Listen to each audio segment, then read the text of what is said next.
Welcome. Good afternoon to every senior officers. Good afternoon, sir. Good afternoon, sir. So introduction formality, and then you can start. I'll just take 1 minute. Fine, sir. Even if I could hear my dear officer's name, I would have been grateful, sir. Naam matrai sunna milcha hoje? No. Yeah. If you see the mic will give you the indication who is speaking. Okay. Okay, fine, sir, fine. Oh, that's great, sir. That's great. So that will save time. Sir, thank you.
Some problem? Okay, thank you very much. I hope I am audible to all Mesabaru, Officer. Yes, sir. Okay, yes, sir. Okay. Very nice. अहिले चाहिँ सुरुमा I like to really welcome you in this short presentation on Burma campaign. र चाहिँ मलाई खुसी पनि लागेको छ र at the outset I like to wish you all success, stay fit and do well, stay happy. र अलिकति एक्जामिनेसन चाहिँ अलिकति टेन्सन जस्तो हुने त्यही माथि पनि अहिलेको यो पेन्डेमिकले गर्दाखेरि so I advise you at the very beginning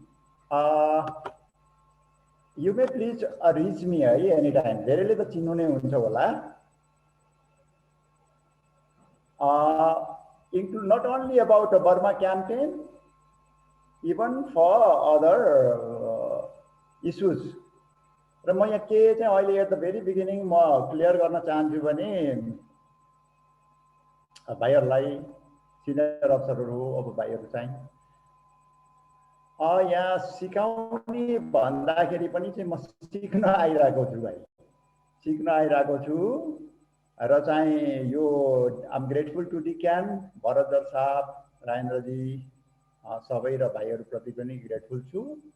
जे जति जस्तो जानेको छु I will share my knowledge with you guys. किन सिक्न आइरहेको छु भन्दाखेरि पढ्न पर्यो, तयारी गर्न पर्यो, धेरै कुराहरू फेरि थाहा हुन्छ अनि भाइहरूबाट पनि बुझिन्छ. र military history as a subject चाहिँ के छ भने धेरै राइटरहरूले लेखेको छ, त्यसले गर्दाखेरि please do not get bog down. हामी डिस्कस गर्दै जाउँला. अब यो करिब अब 3-4 वर्षको चाहिँ ब्याटल हामीले दुईटा सेसनमा सिद्ध्याउन पर्छ गर्दाखेरि इट्स भेरी इन्ट्रेस्टिङ र I like to take it as a challenge. अब भाइहरूको फाउन्डेसन आई होप राम्रै भइरहेको होला, ब्यालेन्स गरेर चाहिँ स्टडी गर्नु होला. यो मात्रै सब्जेक्ट होइन तर बर्मा क्याम्पेन एक सजिलो विषय हो हुन चाहिँ है. र हामीलाई चाहिँ धेरै अब चाहिने पनि हो किनभने थ्याङ्क गड इन्डियातिर जापानिज आइसकेको भए ब्रिटिस नेपालमा आउन खोजे जस्तै जापानिजहरू पक्कै पनि आउन खोज्थ्यो होला। अलराइट, र एकचोटि once again what I like to tell you is एकदमै कुलसँग ठन्डा दिमागले प्लिज टेक मी एज यो वेल विशर। म यहाँ छु एज यो इन्स्ट्रक्टर, सब्जेक्ट म्याटर एक्सपर्ट भन्दा पनि एज योर शुभचिन्तक, वेल विशर एकदमै इन वाट एभर सब्जेक्ट। मलाई लागेको कुरा चाहिँ म सिकौँला भाइहरूसँग पनि र भाइहरूलाई पनि जानेको कुरा चाहिँ सेयर गरौँला। र चाहिँ यु क्यान ह्याभ माई अब एड्रेस त्यहीँबाट कन्ट्याक्ट नम्बरहरू भाइहरूलाई थाहा भइहाल्छ। सबैलाई त डाइरेक्ट कुरा गरेरै चाहिँ फेस टु फेस गर्न पाए अझ मजा आउँथ्यो, त्यही प्लान थियो। तर अब यो unfortunately situation is not ideal but show must go on. ल हुन्छ, ह्याभिङ सेड दिस अगाडि बढौँ र यो एउटा ग्राउन्ड रुल के गरौँ भन्दाखेरि पहिले म प्रेजेन्टेसन गर्दै जान्छु अनि त्यहाँबाट भोलि पनि छ हामीसँग।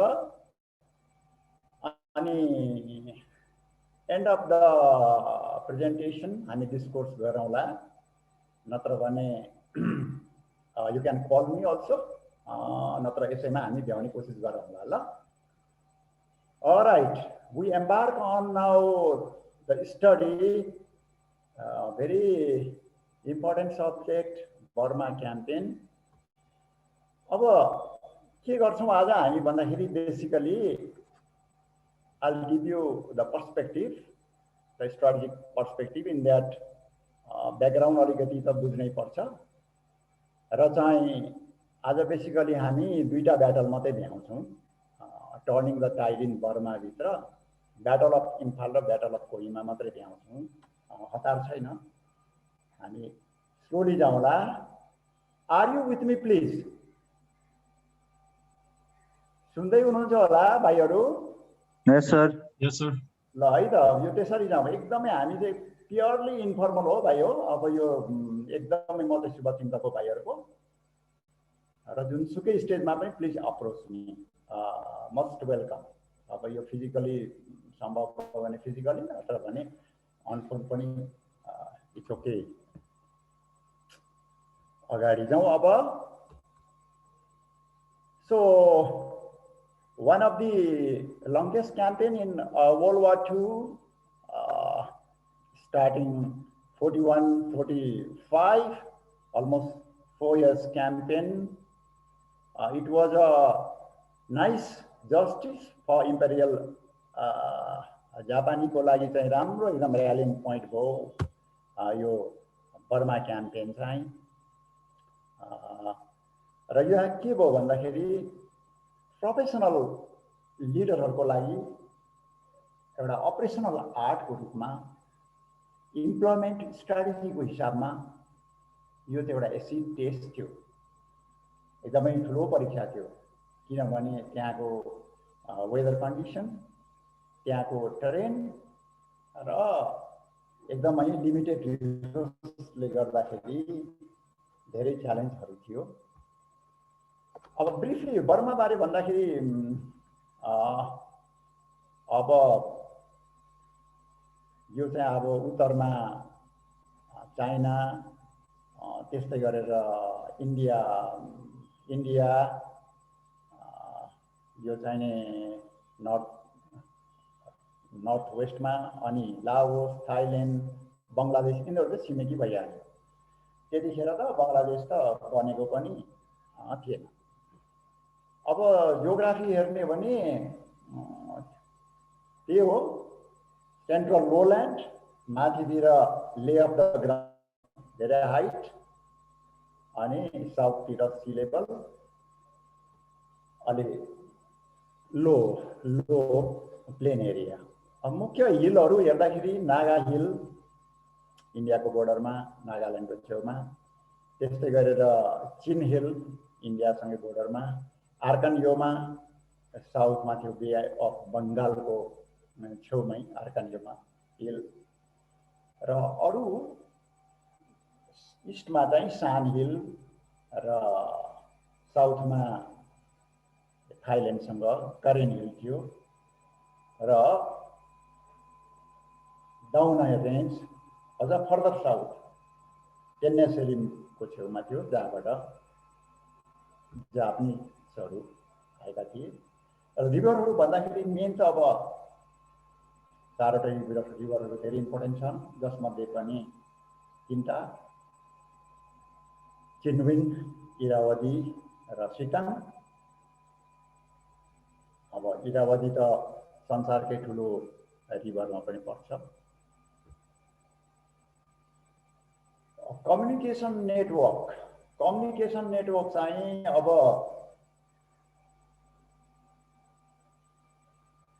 अब रेस्ट्रिक्टेड थियो इन्डियातिर आउनलाई खासै त्यस्तो रोड थिएन अब रङ्गुनबाट मण्डला जानलाई रोड रेलवे थियो यो इरावदी खोलामा चाहिँ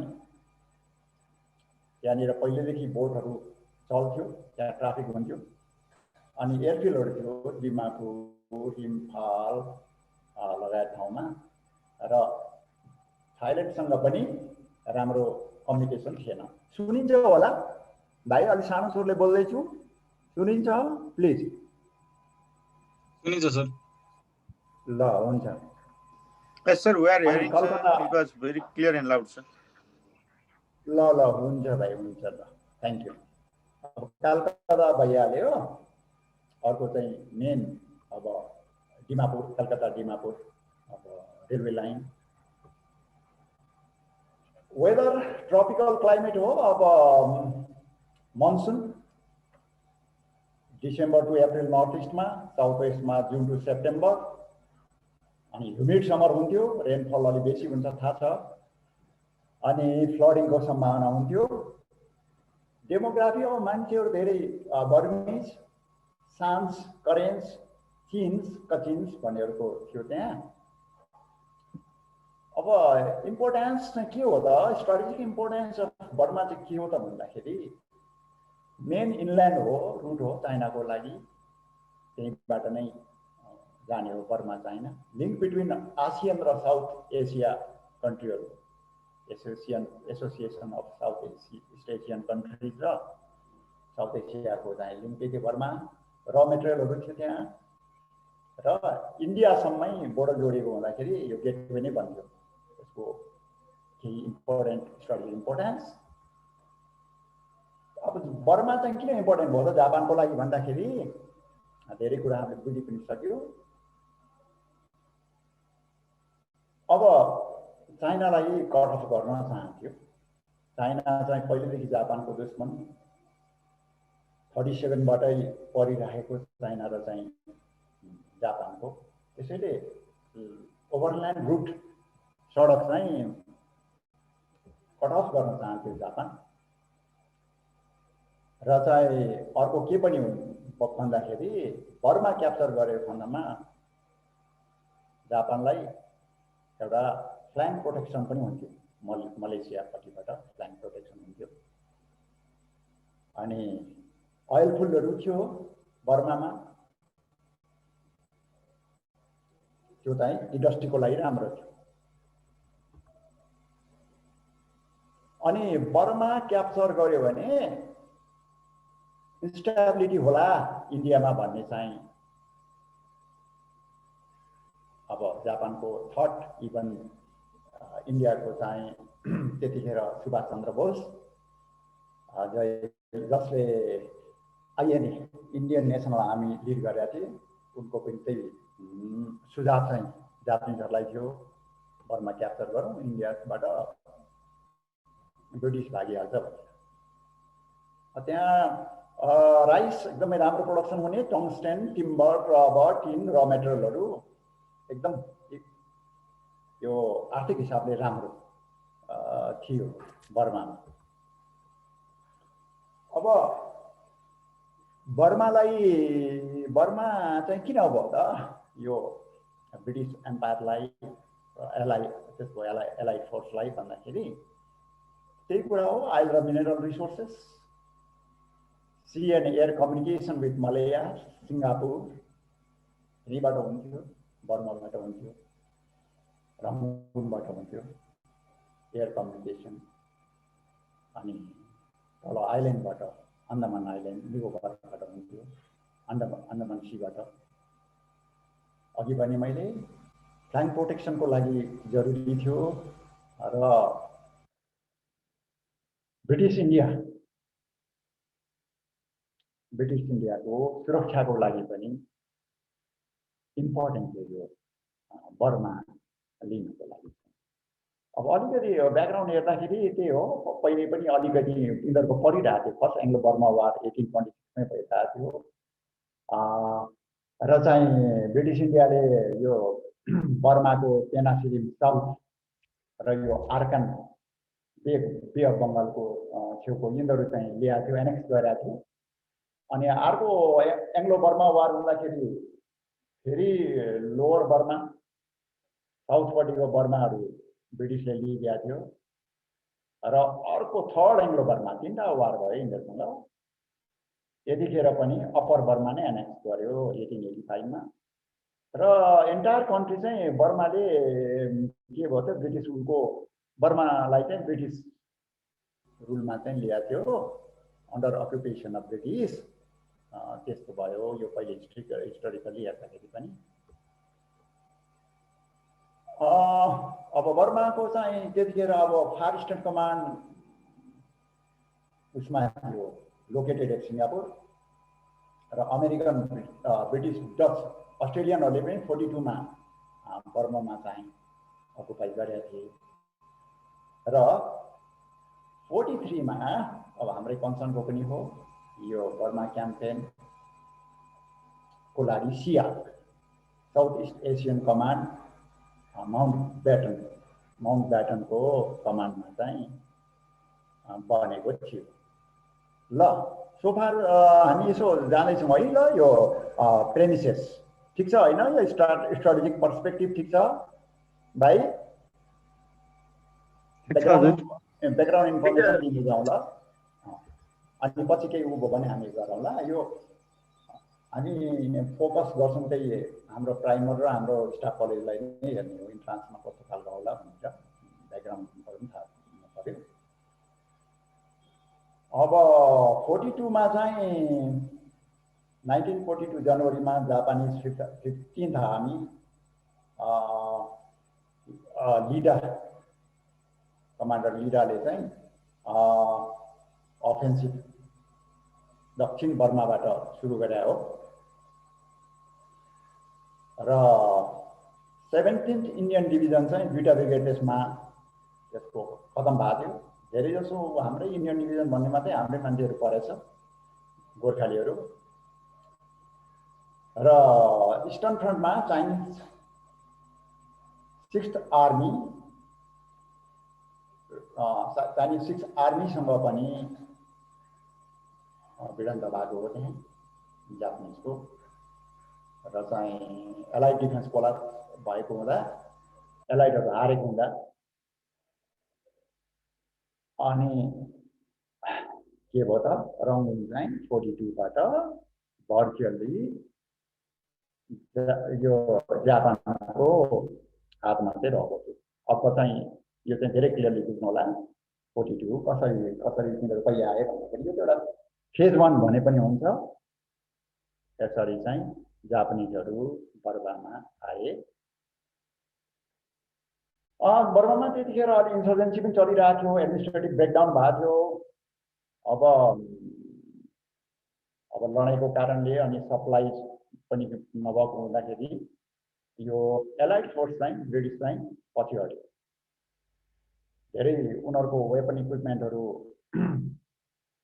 को क्षति भयो, क्याजुअल्टी पनि धेरै भयो त्यो जापान र बर्माको चाहिँ लडाइँमा।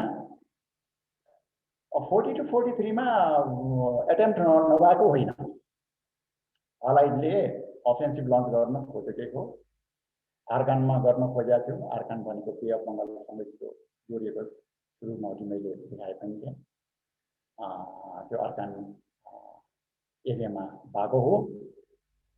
र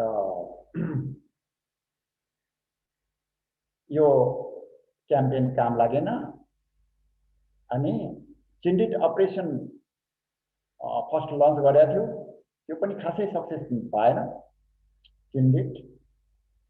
र खास त्यो चिन्डिटले चाहिँ ब्लकेड गर्न पर्ने थियो र अर्को चाहिँ हेर्न पर्ने थियो डिप यो जङ्गलहरुमा मुभ गर्न सक्छ कि सक्दैन यो वेस्टर्न आर्मी अथवा यो खास गरेर कमान्डरहरुलाई गाह्रो हो।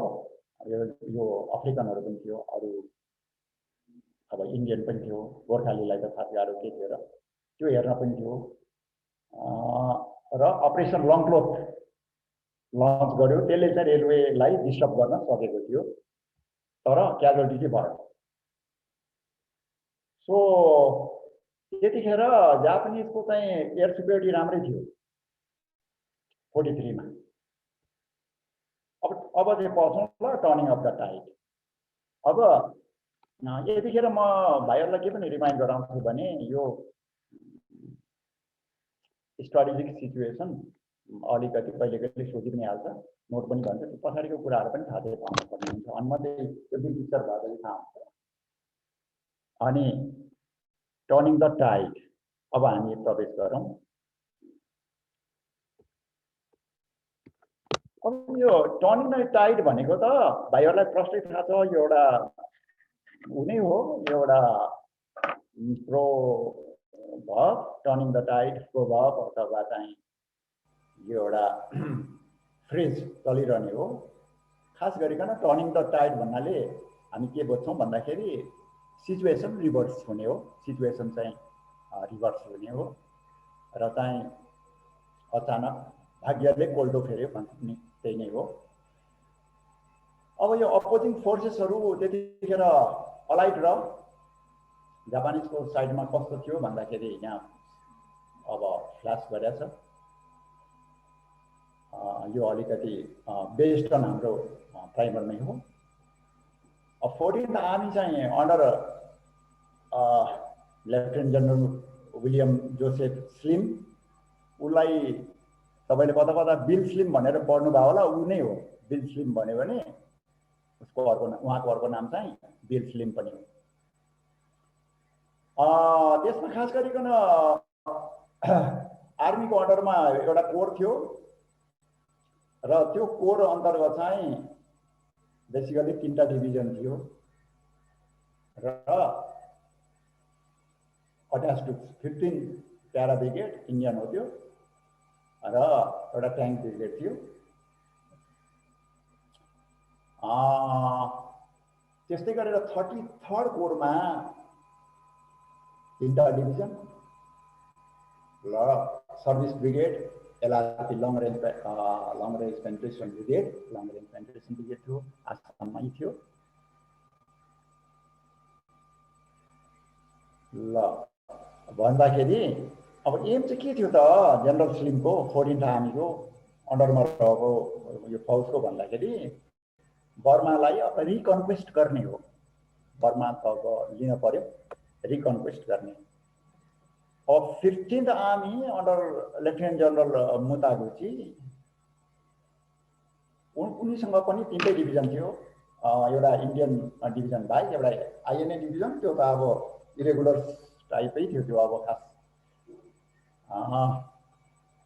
अब कैदी ब्रिटिसले कैदी बनाएका मान्छेहरू यसै चाहिने स्वतन्त्रता ब्रिटिसबाट स्वतन्त्र चाहने मान्छेहरूको चाहिँ एउटा थियो, समूह थियो सुभाष चन्द्रको उसमा। त्यही पनि डिभिजन भनेको थियो र रेजिमेन्ट थियो।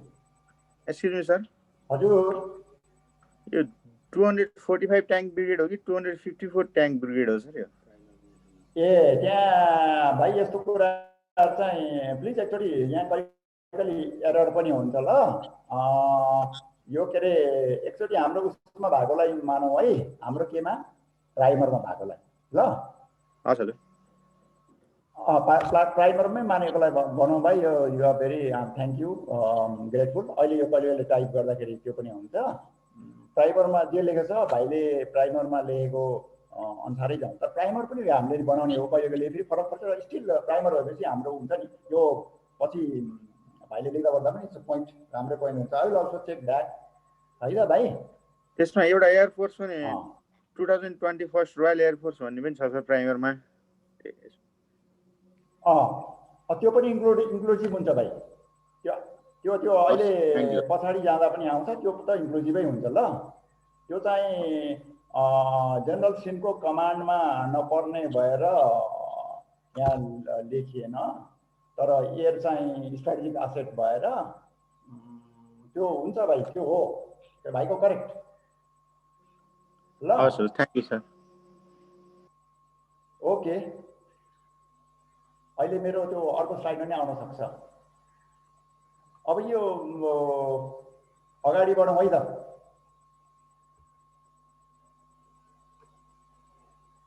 अब सेन्ट्रल फ्रन्ट, अब यो अहिले भनि पनि हालियो होइन।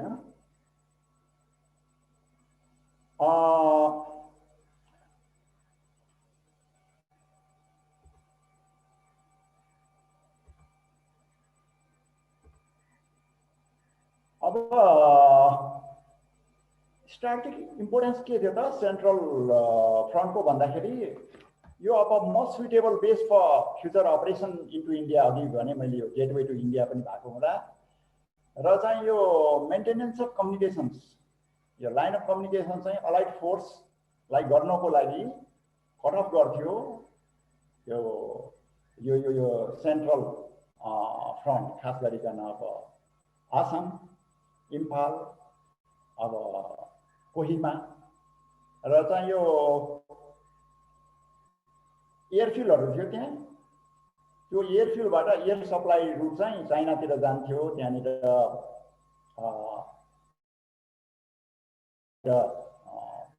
एयर सप्लाई हुन्थ्यो, तिनीहरू पनि कट अफ हुन्थ्यो। र वार मेटेरियल चाहिँ अब प्राइज हुन्थ्यो त्यहाँ जसलाई भए पनि। सो त्यसको इम्पोर्टेन्स त्यो फ्रन्टको पनि त्यस्तो थियो। अब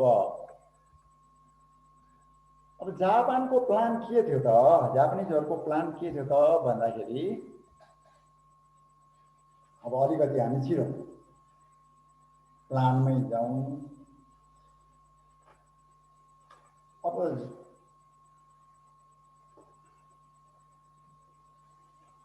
जापानिजहरूले चाहिँ यो अलाइड फौज धेरै छरेको, किनमिन रिभरसम्मै छरिएर रहेको राम्रोसँग चाहिँ अब्जर्भ गरेको थियो। र चाहिँ अब जापानिज कमान्डर मुतागाजीले त्यो अलाइड फौज त्यसरी छरेकोलाई अगाडि पोजिसनमै ध्वस्त पार्ने चाहिँ सोच राखेको थियो।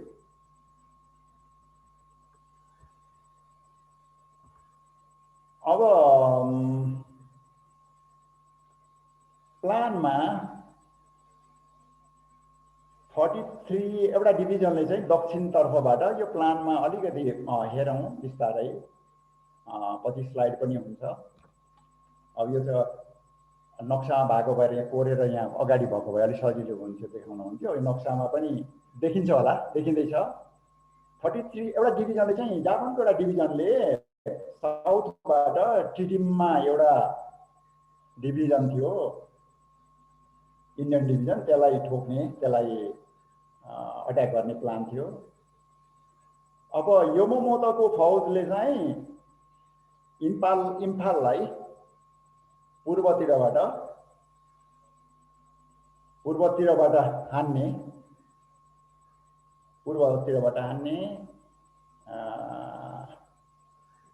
त्यो चाहिँ प्लान गरेको थियो। अब त्यस्तै गरेर 15 इन्फेन्ट्री डिभिजनले इम्फाललाई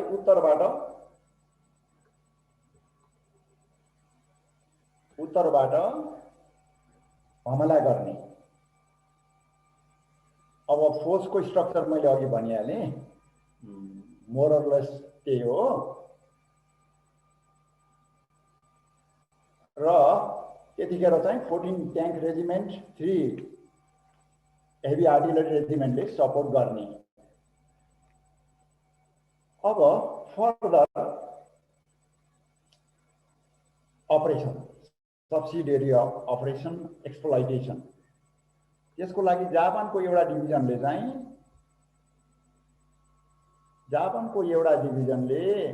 कोहिमालाई कट अफ गर्ने र डिमापुरसम्म एक्सप्लोइट गर्ने। अब त्यो एउटा डिभिजन भनेको यहाँ देखिएकै छ है, कुन कुन डिभिजनहरूको नम्बरहरू भनेर 31 डिभिजनलाई त्यो टास्किङ भएको थियो। अब अलाइड फोर्स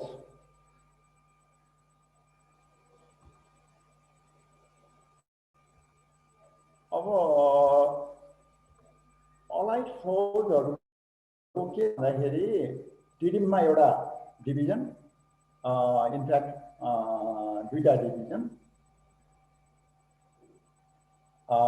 र यसमा आई स्ट्यान्ड करेक्टेड है, यसमा टिडिममा एउटा डिभिजन, त्यस्तै गरेर यो टामु हो, टामुमा अर्को डिभिजन, रिजर्भ इम्फालमा एउटा डिभिजन, कोर रिजर्भ हो यो। अनि के त्यस पछाडि एउटा प्यारा ब्रिगेड उर्खुल है, र कोहिमामा चाहिँ यो सर्भिस ट्रुप्सहरू करिब 3500 जना, यसमा चाहिँ प्यारामिलिट्रीहरू आसाम राइफलको यिनीहरू चाहिँ थियो। अब कन्डक्ट अफ ब्याटल, लडाइँको सञ्चालन, लडाइँको सञ्चालन चाहिँ अब यहाँ देखिन्छ हामीले अघि प्लान भए अनुसार नै जापानले चिनमिन रिभर पारीदेखि नै हान्न थाल्यो, ठोक्न थाल्यो 8 मार्च 1944। त्यसमा चाहिँ 20 इन्डियन डिभिजन चाहिँ पछि हट्यो टामुमा, र 15 डिभिजनलाई चाहिँ चिन्डिटले पनि डिले गरेको थियो। इन्डाउ भन्ने ठाउँमा यो चिन्डिटको काम हो। यहाँ अहिले यहाँ देखाइरहेको छौँ 15 डिभिजनलाई, जापानिज 15 डिभिजनलाई के गरेछ चिन्डिटले काम भन्दाखेरि उसले डिले गरेको छ यहाँबाट। अनि जापानिज 33rd डिभिजनले 17 डिभिजनलाई चाहिँ कट अफ गर्यो, 17 डिभिजनलाई कट अफ गर्यो। अब यहाँ इन्ट्रेस्टिङ छ है भाइ, प्लिज नोट है। अब यो डिपको भइरहेछ, अलिकति आफूले कोर कमान्डरको हिसाबमा चाहिँ हेर्न पर्ने हुन्छ, अपरेसनल कमान्डरको हिसाबमा है त। म मात्रै बोल्दैछु कि सुनिन्छ भाइ? हेलो, सुनिरहेको छ, सुनिरहेको छ हजुर। हुन्छ हरि, थ्याङ्क यू। किनभने म मात्रै बोलिरहेको हुन सक्छु। यो चाहिँ अलिकति यो अलिकति कन्डक्ट अफ ब्याटल चाहिँ निटी ग्रिटी हुँदाखेरि ऊ जस्तो लाग्छ, तर सिम्पल छ। यो अलि सानो आइरहेछ हजुर, नक्सामा पनि देखिन्छ। मैले भन्दै थिएँ यहाँ इन्ट्रेस्टिङ के भयो भन्दाखेरि एउटा डिभिजनलाई, एउटा एलाइड फोर्सको डिभिजनलाई चाहिँ जापानिज डिभिजनले चाहिँ कट अफ गर्यो भने मैले यहाँनिर है। अब चाहिँ के भयो भन्दाखेरि त्यसलाई गाह्रो पर्यो, कट अफ भएपछि सप्लाई सपोर्ट गाह्रो पर्यो। बल्ल बल्ल चाहिँ मणिपुरको चाहिँ एउटा पुल उडाएपछि त्यो पछि हट्न थाल्यो।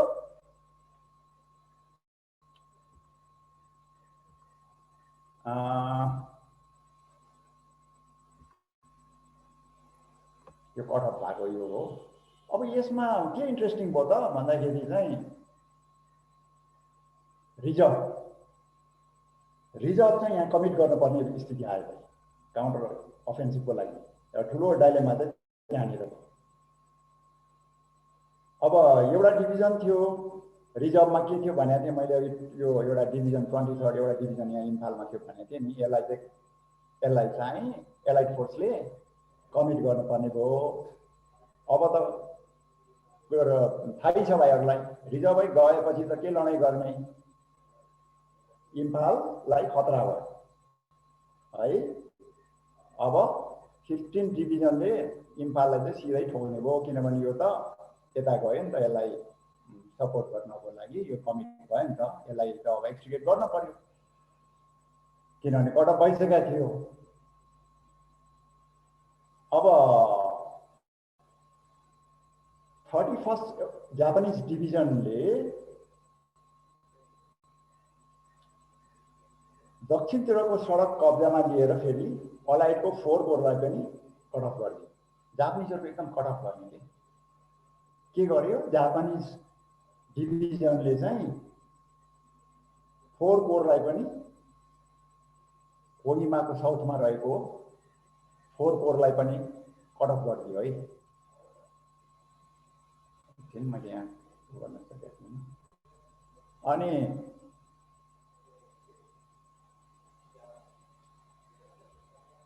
अब ब्याटल अगाडि बढ्छ। अब जापानको 33rd डिभिजनले 33rd डिभिजनको एउटा ब्रिगेडले चाहिँ इन्डियन डिभिजनको पकडमा रहेको, ब्रिगेडको पकडमा रहेको है, यो 20th डिभिजनको पकडमा रहेको उसलाई कब्जा गर्न सकेन। अब योमामोतोले पनि उसले कहाँ तोड्ने भने चाहिँ भाइ, योमामोतोले इम्फाल तोड्ने भने चाहिँ नि त, यसले पनि डिफेन्सलाई तोड्न सकेन। जापानी 15 डिभिजनले चाहिँ घेराबन्दी चाहिँ गर्यो,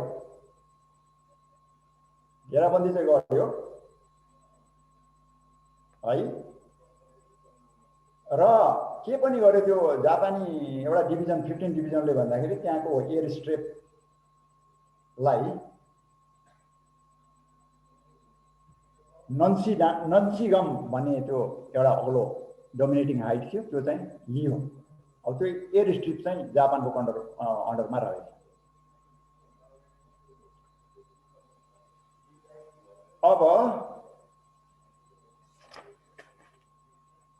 अब सिचुएसन टेन्स छ। रिजर्भ डिभिजन साइजको रिजर्भ चाहिँ कमिट हुने भयो, को रिजर्भै कमिट भइसक्यो। यहाँनिर एयर स्ट्रिप पनि कन्ट्रोलमा गइसक्यो, आइसोलेट भइसक्यो, कट अफ भइसक्यो इम्फाल भनेपछि काउन्टर अट्याक प्लान बन्यो अब जेनरल स्लिमको। उनले चाहिँ फौज परिचालन गर्न थाले। 5 Indian division, 23rd LRP long range penetration ग्रुपलाई चाहिँ अब परिचालन गर्यो। परिचालन भएको थाहा पाएपछि के भयो त, जापानी अफेन्सिभ चाहिँ अब हल्ट भयो। अब 15 डिभिजनलाई नै किन त गरे भन्दाखेरि अब भाइहरूलाई क्लियर भइसक्यो। यो 15 डिभिजनलाई नै किन ठोक्ने विचार गरे त अब स्लिमले भन्दाखेरि चाहिँ त्यो कमजोर भइसकेको थियो कि, त्यो चाहिँ कमजोर भइसकेको थियो। पछि यो आइसोलेट गर्ने, इम्फाल आइसोलेट गर्ने क्रममै कमजोर भइसकेको थियो, धेरै क्षति भइसकेको थियो त्यसको। हुन त मौसमले पनि त्यस्तै गाह्रो पारिसकेको थियो, तैपनि जापानी फौजलाई चाहिँ खानै नपाउने स्थिति भइसकेको थियो, जबकि अलाइडलाई चाहिँ सप्लाई आइरहेको थियो। अब जापान पछि हट्ने तर्फ चाहिँ सोचमा गइसकेको थियो र पछि हट्न थाल्यो। अलाइडको 2टा कोर, 4 कोर र 33 कोरले काउन्टर अफेन्सिभ गर्यो। जापान डिलेइङ पोजिसनबाट लड्दै पछि हट्न थाल्यो र अलाइड फौजको त्यो 2टा फौजले चाहिँ इम्फाल सिज गर्यो है। 2टा फौजले, कोर फौजले इम्फाल सिज गर्यो 22 जुन 1944 मा। अब लडाईँको समाप्तिमा अब यसरी लडाईँको समाप्ति भयो, दुईटा कोरै आयो। अब मुदागतीले चाहिँ 3 जुलाईबाट आफ्नो फौज चिनमिन रिभरतर्फ साउथपट्टि अब विड्र गर्न लगायो, विड्र गर्न थाल्यो। स्थिति नाजुक थियो, हात हतियार यातायातको साधन सबै त्यहीँ छोडेर पछि लागे, पछि हटे।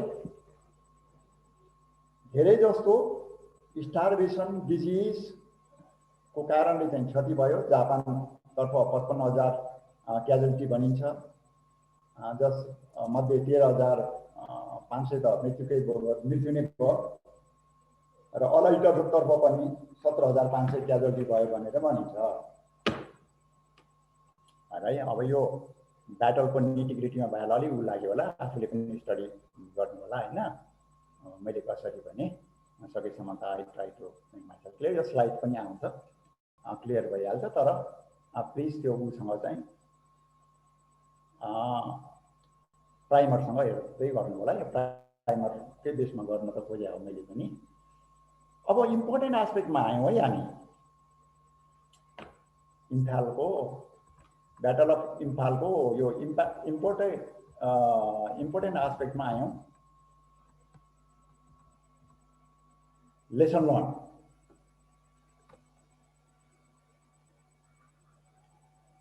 अब यसमा के थियो त भन्दाखेरि यो प्राय सोधिरहने जस्तो क्वेसनहरु पनि हो। एउटा पाटो त सरप्राइज फ्याक्टर थियो है। कसरी एलाइड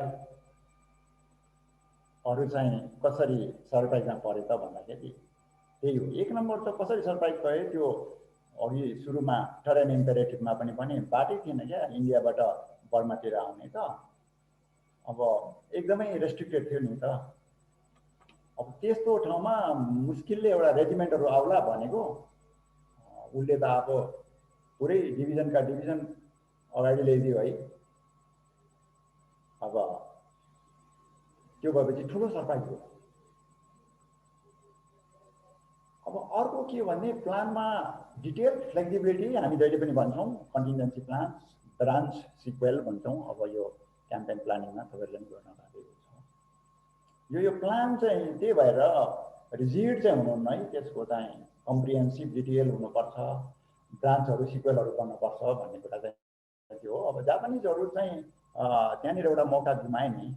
पुगिसकेका थिए त कोहीमा त कोहीमा पुगेर एकदम दिमापुरै पुगिसकेका थिए त। तिनीहरु चाहिँ दिमापुर पुगिसकेपछि त्यो ब्रह्मपुत्र भ्याली क्याप्चर गरे त गजबै हुन्थ्यो नि। एउटा थट है, उनीहरुको आफ्नै थट होला तर एउटा थट चाहिँ त्यो पनि हो ब्रह्मपुत्र।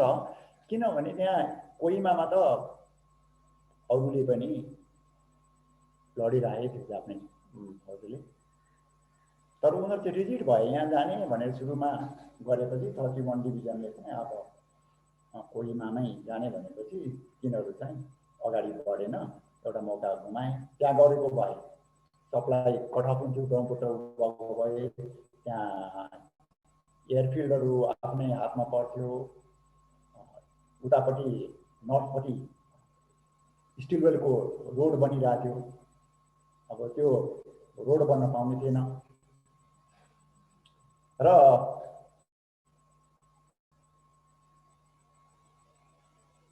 अब दिमापुर चाहिँ त्यतातिर नगर्दाखेरि के भयो त झन् बलियो भयो नि। अब एलाइड फोर्सहरु टाइम गेन भयो। अब त्यहाँ झन् डिफेन्सको लागि बलियो भयो। प्लानमा चाहिँ के भएर रिजिडिटी भयो कि भन्ने एउटा चाहिँ थट हो लेसनमा। लजिस्टिक रिस्क अब जापानिजहरुले त धेरै रिस्क लिएको हो त्यहाँनिर। किनभने एकदम उनीहरु चाहिँ lightly fast movement mobility gain गर्न पर्छ भनेर चाहिँ मुतागिटीको चाहिँ अर्डरै थियो र लाइटली इक्विप लाइट सप्लाई गरेर जाने अनि एलाइटकै क्याप्चर गर्ने, तिनीहरुकै चाहिँ खाइदिने, तिनीहरुकै सप्लाई सामान युज गर्ने भन्ने उनीहरूको सिद्धान्त अब कन्फिडेन्स पनि थियो सप्लाई टर्म अरू लिने त्यो ठुलो रिस्क लियो उनीहरूले र अर्को त अघि मैले भनिहालेँ हैन भाइहरूले ग्रास गरिहाल्दै होला रिइन्फोर्समेन्ट चाहिँ एकदम छिटो हो कि स्लिमको 11 दिनभित्र चाहिँ कहाँबाट साउथबाट हैन फरकोट रेलबाट रोडबाट हवाईजहाजबाट 5 डिभिजन अनि भनौँ न 3टा डिभिजन चाहिँ प्लस कोर हेडक्वार्टर ल्याउनु भनेको चाहिँ यो एउटा अपरेसन कमान्डरलाई कोर कमान्डरलाई आर्मी कमान्डरलाई नट अ जोक है यत्रो ठुलो फौज चाहिँ यु क्यान इमेजिन भाइ यु क्यान इमेजिन ल 3टा डिभिजन ल्याउनु हैन अब उनीहरूले चाहिँ त्यसरी जोगाए नि त इम्फालमा अर्को एयर सप्लाई एयर सपोर्ट चाहिँ ज्यादै इम्पोर्टेन्ट थियो एलाइडको चाहिँ अब राम्रो देखियो यसमा एयर सप्लाई लामो समयसम्म सिजमा हुँदा 17 डिभिजन कट अफ हुँदाखेरि उता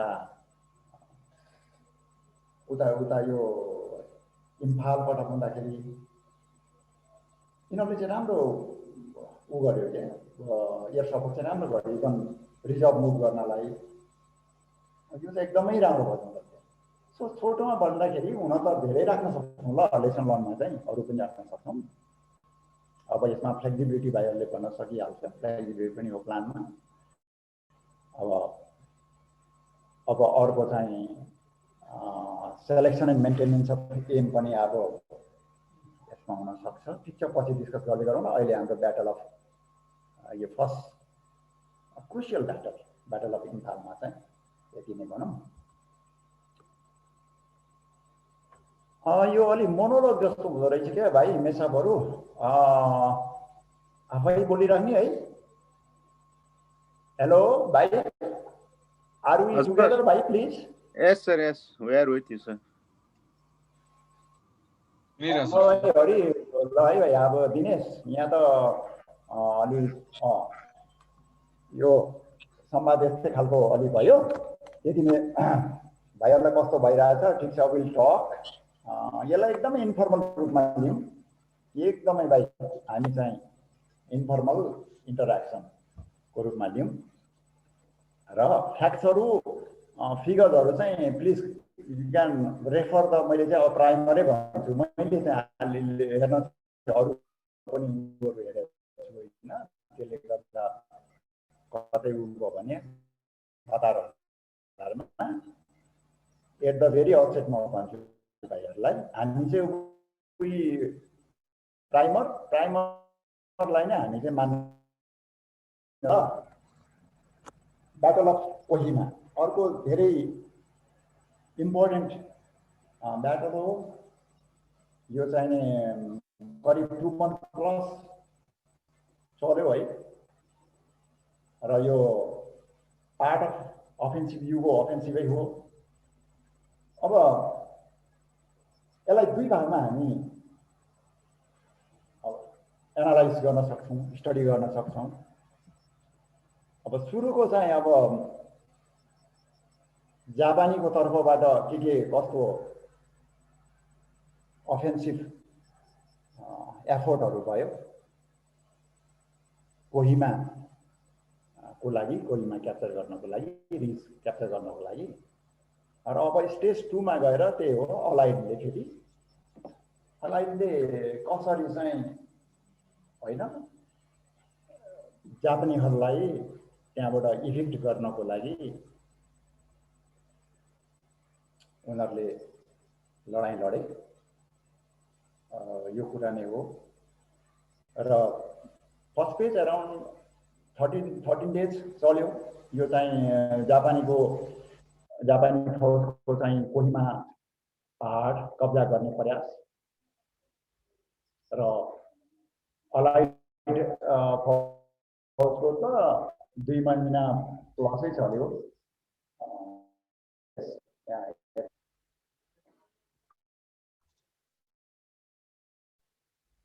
अब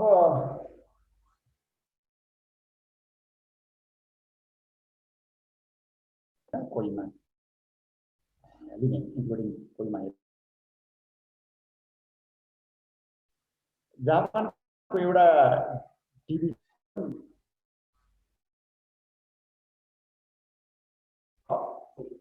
अट्याच फौजले चाहिँ सीमा क्याप्चर गर्ने, इम्फाललाई कट अफ गर्ने र अब अघि भनिएको त्यो ब्रह्मपुत्र भ्यालीपट्टि दिमापुरपट्टि चाहिँ एक्सप्लोइटेसन गर्ने उसको काम 3 ढाँचे थियो। कोहीमा क्याप्चर गर, इम्फाललाई कट अफ गर अनि एक्सप्लोइटेसन पनि गर दिमापुरतिर, ताकि ब्रह्मपुत्र पनि आफ्नै अर्डर। अब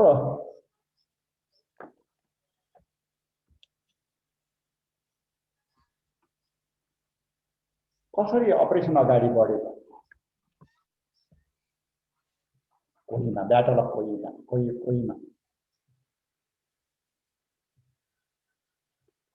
अब सुरुमा त राम्रैसँग प्रोग्रेस भयो अपरेसन, सोचे जस्तै भयो जापानिजको। जापानिजले चिगमिन रिभर क्रस गर्यो, एकदमै वाइड फ्रन्टमा 60 माइल वाइड फ्रन्टमा चाहिँ क्रस गर्यो। अनि उखरुल चाहिँ अब क्लियर गर्ने प्लान बन्यो, किनभने उखरुल चाहिँ यो लाइन अफ एडभान्समा पर्थ्यो। कोहीमातिर अगाडि बढ्ने लाइन अफ एडभान्समा पर्थ्यो र त्यो उखरुलमा चाहिँ 50 प्यारा ब्रिगेडले इन्डियन ब्रिगेड थियो, त्यसले चाहिँ होल्ड गरेको थियो।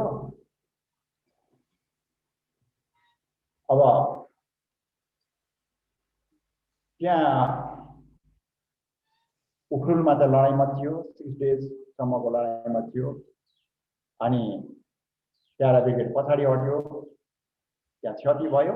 प्यारा ब्रिगेडको 600 जनातिर जापानिजको झन्डै 400 जना जति है। अब त्यसबाट चाहिँ एउटा के चाहिँ भयो भने प्यारा ब्रिगेडले डिले चाहिँ गरिदियो। कोहीमा जानबाट जापानिजहरूलाई डिले गरिदियो नि त, त्यसबाट त अब डिले भएपछि फाइदै भयो नि त। जापानिजको प्लान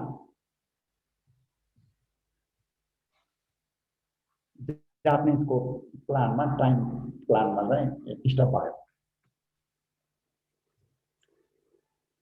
भन्न त अब त्यो प्यारा ब्रिगेडले पानी खानै पाएन भन्छ, उसलाई प्रेसर पनि भएकै हो।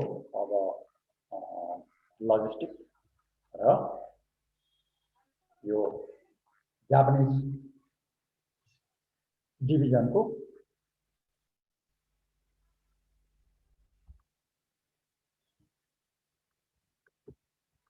यो यही भइहाल्यो। अब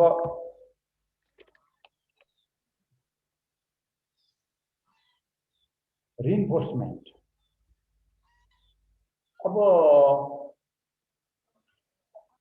फिल्मले चाहिँ त्यहाँ एउटा रेजिमेन्ट मात्रै आउला, धेरै त के आउला र भन्ने सोचे हो। तर त्यहाँनिर त स्ट्रेन्थ बेसी भएको भएपछि रिइन्फोर्समेन्ट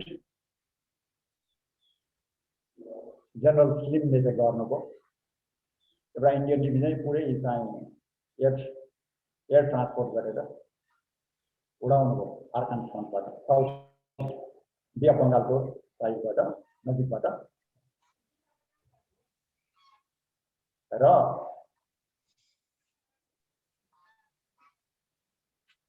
ब्रिटिसको एउटा division LRP group headquarter third Korlai पनि फेरि रिइन्फोर्समेन्टको लागि चाहिँ बोलाइयो, अर्डर दियो। अब कोहीमा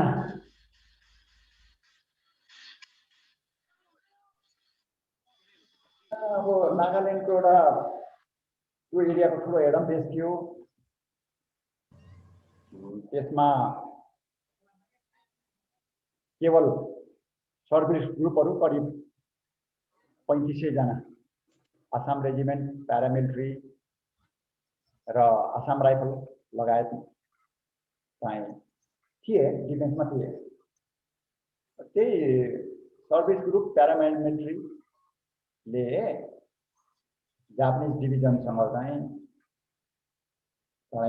राम्रैसँग लडे। जापानिज डिभिजनले चाहिँ इस्ट र नर्थबाट ट्रोलिङ गर्यो कोहिमाको,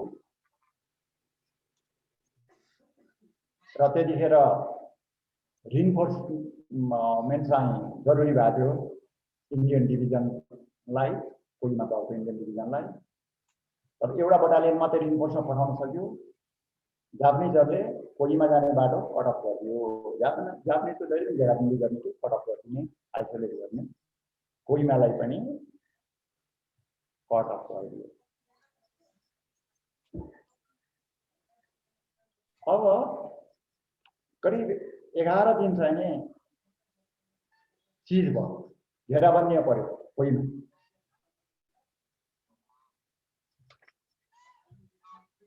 र फौज चाहिँ के भयो त, अब डिफेन्डिङ फौज चाहिँ आछु भइसक्यो, डेस्परेट एकदमै।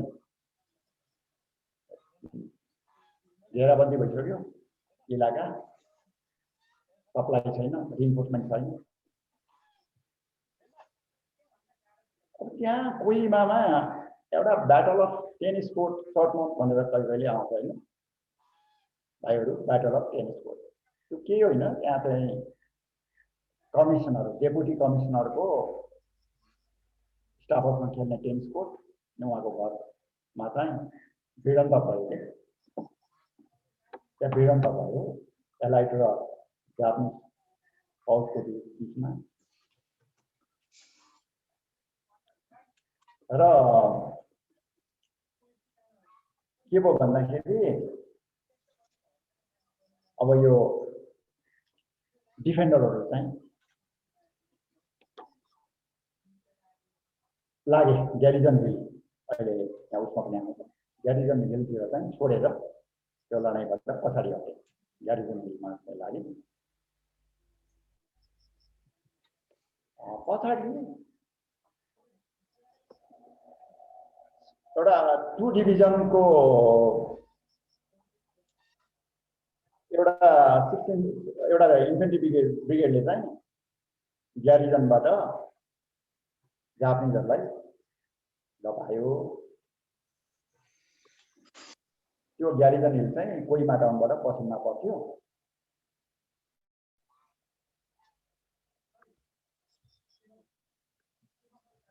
ल अगाडि बढौँ। यो अब यहाँ देख्नुहुन्छ यो ग्यारिजन हिल भनेको यो हो।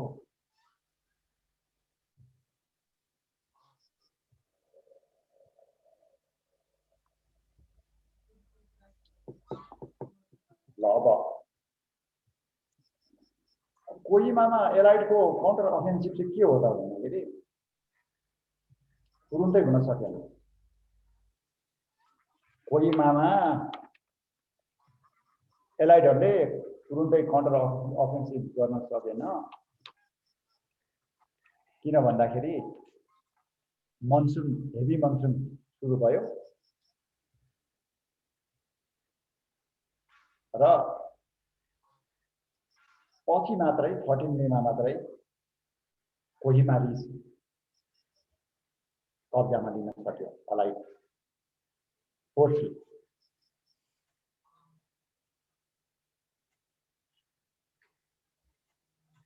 अब कोहिमा रिज लिएपछि अघि सुरुमै भनियो कति लाग्यो भनेर मैले भन्ने, त्यो लामो थियो, भिडन्त थियो। अब 2 months लसको अब जापानिज रिट्रिट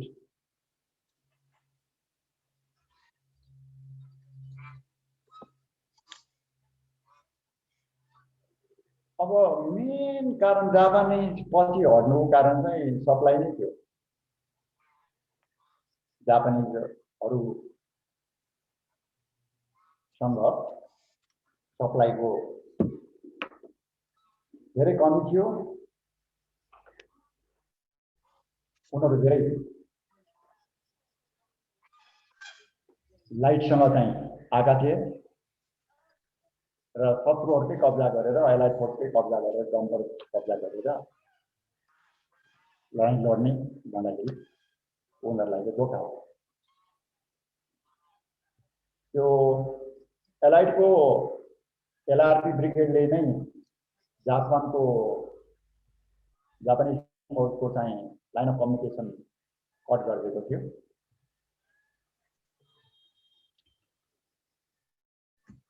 इन्डियाको अब 4th र 33 कोर दुईटा कोरले चाहिँ जापानिजहरूलाई दक्षिणतर्फ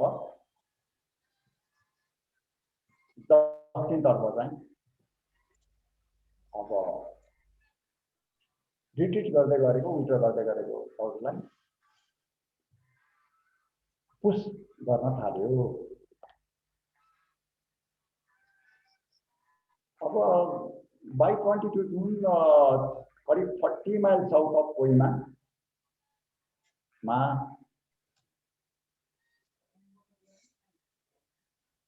अब दुईटा डिभिजनको फौजहरू त्यो माइलस्टोन 109 भन्नेमा चाहिँ तिनीहरू लिङ्कअप भयो। यो पर्सुट अपरेसन जस्तै हो, तैपनि उनीहरू त्यसरी भागेको पनि थिएन, लड्दै नै भाग्दै थिए जापानिजहरू। के भयो त कोहिमा? के हो, यहाँ पनि ठुलो क्षति भयो, जापानिजपट्टि पनि एलाइडपट्टि पनि। जापानिजहरूले 5000 भन्दा धेरै मान्छे गुमाए कोहिमामा। ब्रिटिस इन्डियन फोर्स यसमा त्यो भन्दाखेरि धेरै नेपालीहरू गोर्खालीहरू नै छ है, गोर्खाहरू छ। 4000 भन्दा धेरै डेड मिसिङ वुन्डेड भए। यो एउटा कोहिमा ब्याटल बर्मा क्याम्पेनको एउटा टर्निङ पोइन्ट थियो। पहिले इम्फाल, त्यसपछि कोहिमा। खास गरिकन त्यसैले चाहिँ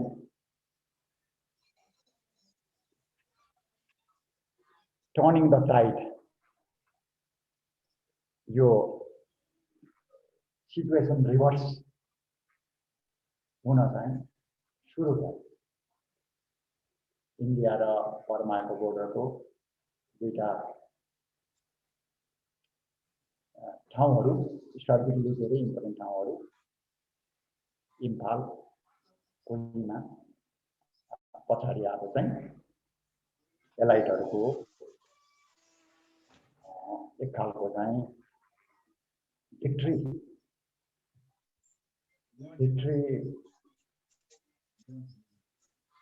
जर्नी अपरेसन चाहिँ सुरु भयो। लर्ड माउन्टबेटनले यसलाई probably one of the greatest battles in history, in effect the battle of Burma, naked unparalleled heroism भनेर भन्नुभएको छ।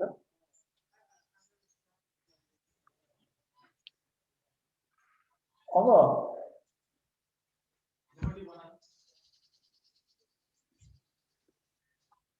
त्यसमा धेरै च्यालेन्जहरू थियो।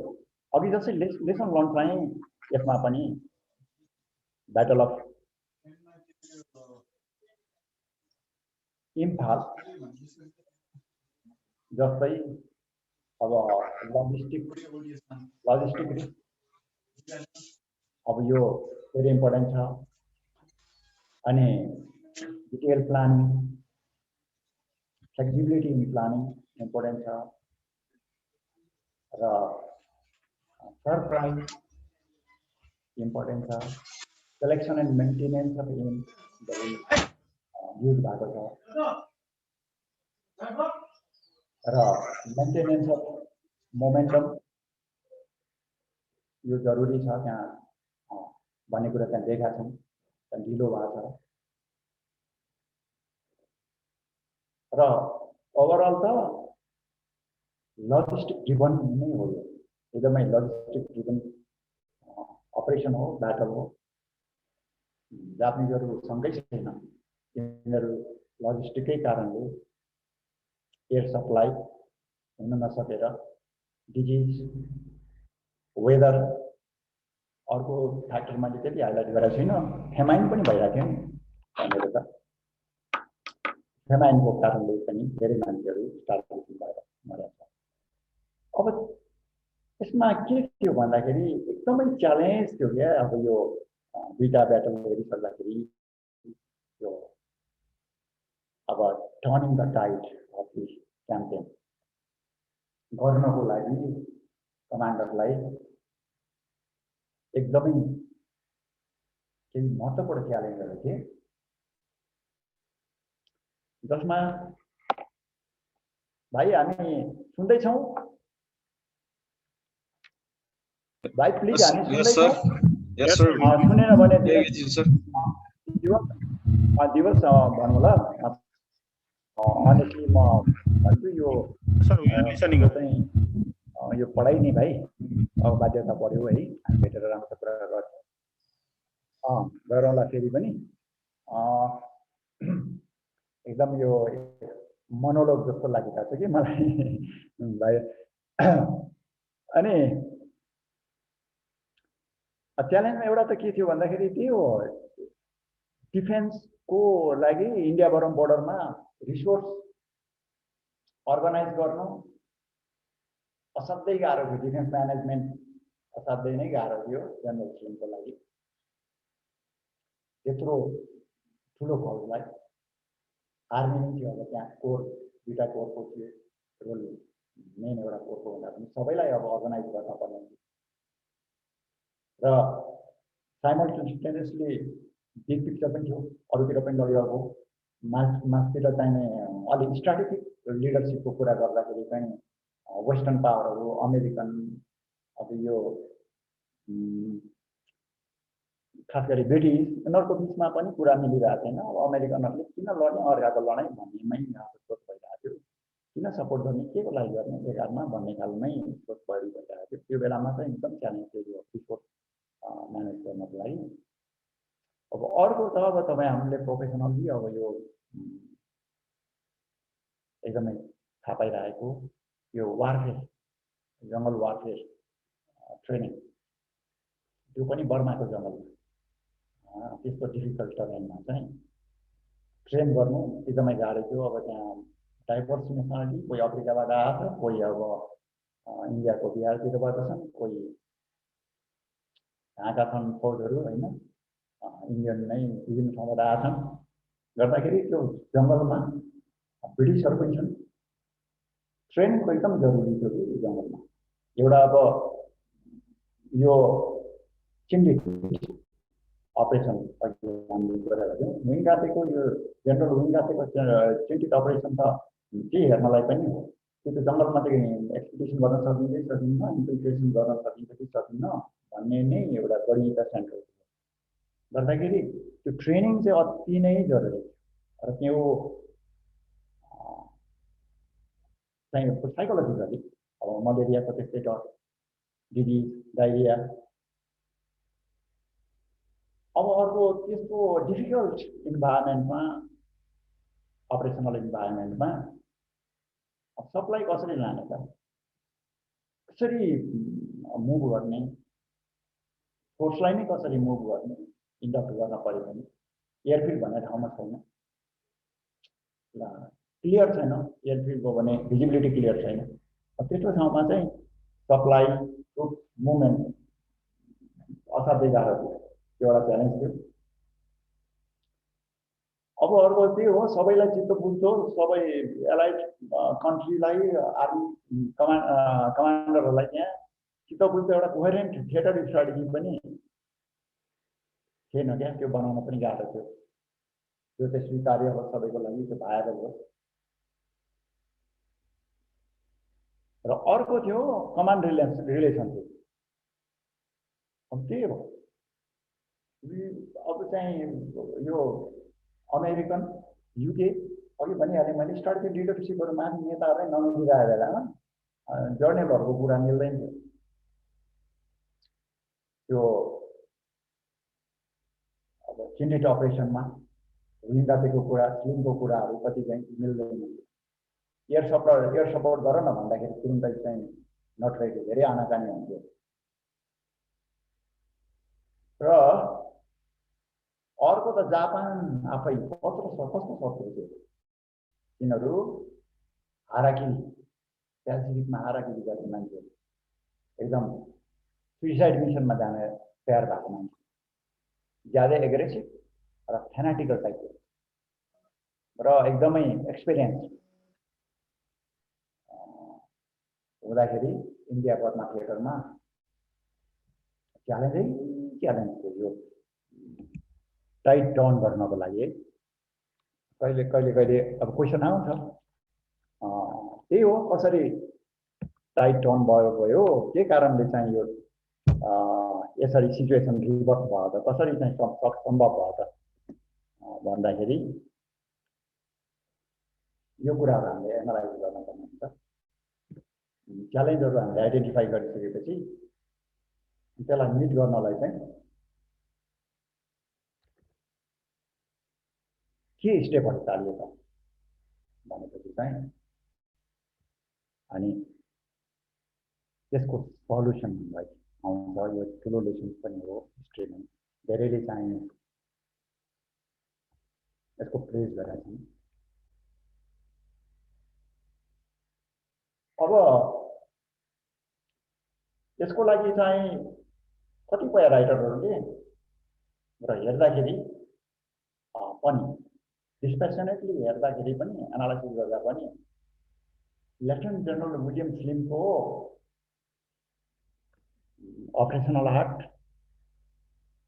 उनको जेनरलशिप चाहिँ एकदमै एक्सेम्पलरी देखिन्छ। अब उनले चाहिँ के गरे त भन्दाखेरि अघि बनिएका च्यालेन्जहरू मिट गर्नलाई कुनै कसर बाँकी राखेन। He turn no stone unmoved, he left no stone unmoved unturn. Training प्रोग्रामहरू गर्नुभयो जसले गर्दा चाहिँ जङ्गलमा सोल्जरहरू फाइट गर्न सकोस्, जङ्गलमा सर्भाइभ गर्न सकोस्। टेक्निक यो ट्रुप लिडिङ प्रोसिजरहरूको चाहिँ उहाँले विकास गर्नुभयो र कसरी सस्टेन गर्ने, लिभिङ अफ द ल्यान्ड कसरी अपरेसन चाहिँ सस्टेन गर्ने, त्यसको चाहिँ धेरै रिहर्सलहरू गर्नुभयो। थ्रु एयर भएन कसरी इन्फोर्समेन्ट गर्ने त्यो बारेमा धेरै डिटेल ब्रान्चेस सिक्वेल सहितको क्याम्पेन प्लानिङहरू गर्नुभयो। र चाहिँ कमान्डमा अप्ठ्यारो हुँदै पनि हियाड उहाँको राम्रो हुँदै के थियो भन्दाखेरि हियाड पेसियन्स र चाहिँ कमान्ड रिलेसनसिप बिग्रन चाहिँ दिनु भएन। खास गरिकन आफ्नै लेभलका जनरलहरूसँग र आफूभन्दा सिनियर पोलिटिकल लिडरहरूसँग र चाहिँ थिएटर स्ट्राटेजी चाहिँ एउटा एक्सेप्टेबल भायबल र कम्प्रिहेन्सिभ टाइपको चाहिँ उहाँले पेश गर्नुभयो। That was acceptable. So successful रिकन्क्वेस्टको लागि बर्मामा टाइट टर्न गर्नको लागि बर्मा फेरि 1945 मा बर्मा रिकन्क्वेस्ट गर्नलाई पुनः एलाइटको कब्जामा आउनको लागि यो जनरल स्लिमको चाहिँ धेरै ठुलो रोल छ।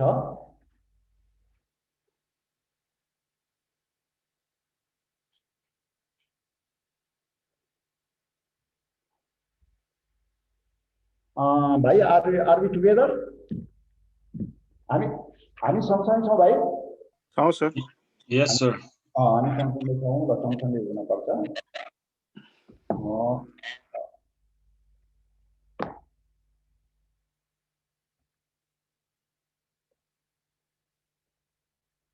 अब यो भाइ अब यो डिसाइसिभ ब्याटल बर्माको यो इन्डिया र बर्माको बिचको फ्रन्टियरमा भएको ब्याटलहरू, पर्टिकुलरली कोहिमा र चाहिँ इम्फालको लडाइँ, यसले चाहिँ एउटा टर्निङ पोइन्टको रूप लियो थिएटर अफ वारमा। सुरुको जुन भिक्ट्री बन्यो, सुरुको जुन दुईटा ब्याटलहरूमा चाहिँ अङ्ग्रेज अलाइड फोर्सले एउटा चाहिँ भिक्टर र एउटा विजय हासिल गरे। त्यसबाट उनीहरूको मोरल यस्तो राइज भयो, यस्तो रेज भयो है, उनीहरूले चाहिँ अल्टिमेटली रङ्गुन त पछाडि हामी पढिहाल्छौँ, रस्टु रङ्गुन एकदम एप्रोप्रिएटली भनिन्छ। एकदम त्यो रिवर अरू अपरेसनहरू त धेरै सजिलै, किनभने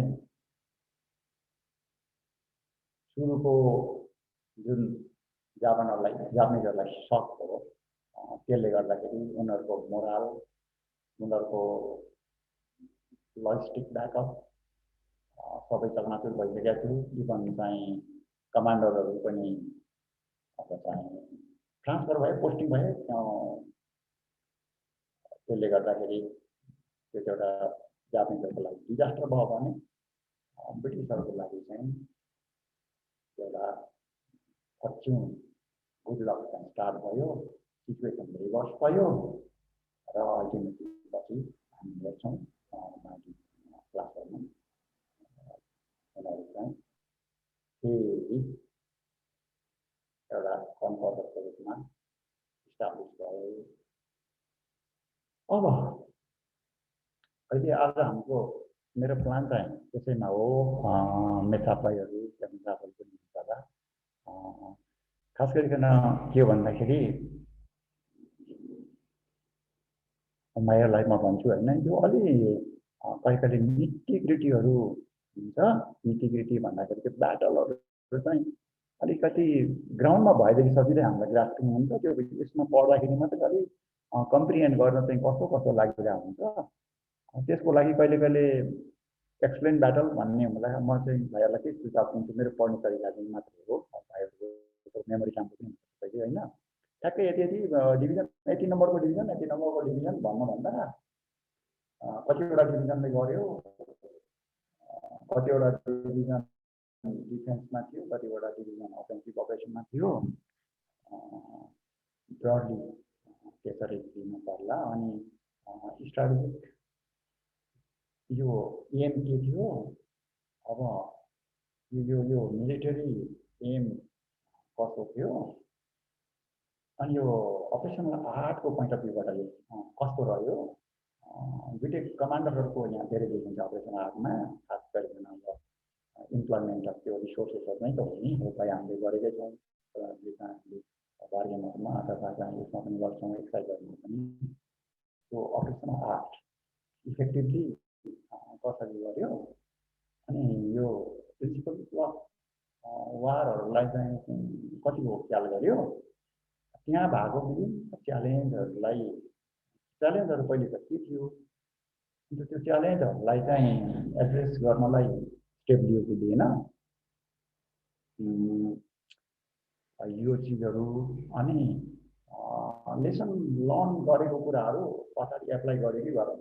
अब यो त लामो क्याम्पेन थियो, त्यसले गर्दाखेरि एउटा उसले राम्रो गरेको जनरल विलियम जोसेफ टिमले गर्दा चाहिँ त्यो टिमले गरेको चाहिँ त्यो पनि देखिन्छ। पहिले चाहिँ किन हार्यो त भन्ने कुरा चाहिँ राम्रोसँग चाहिँ यो अनलाइज स्टडी त्यसरी चाहिँ त्यो पछाडि चाहिँ सबै कुरा करेक्सन गर्दाखेरि च्यालेन्जेसहरू यो रहेछ। यहाँनिर त लजिस्टिक ड्रिभेन रहेछ। लजिस्टिकै को यहाँ सुरु रहेछ। यहाँ त मान्छेहरू एकदम साइकोलोजिकल्ली जङ्गल भनेपछि त सक्नै नसक्ने त्यो रहेछ। त्यसलाई ठिक गर्नलाई के गर्नु पर्यो लगायतका कुराहरू चाहिँ एप्लाई गर्यो भनिन्छ नि। अब चाहिँ अब we learn from study live for today Albert आइन्स्टाइनले भनेको लर्न फ्रम पास्ट। योहरू चाहिँ एप्लाई भएको हुन्छ। हामीले पनि अब गर्दाखेरि त्यसरी गर्ने। अन्त यो अरू क्याम्पेनहरू पनि छ। सबै क्याम्पेनमा गर्दाखेरि अलिकति भाइहरूको टेस्टको हिसाबमा चाहिँ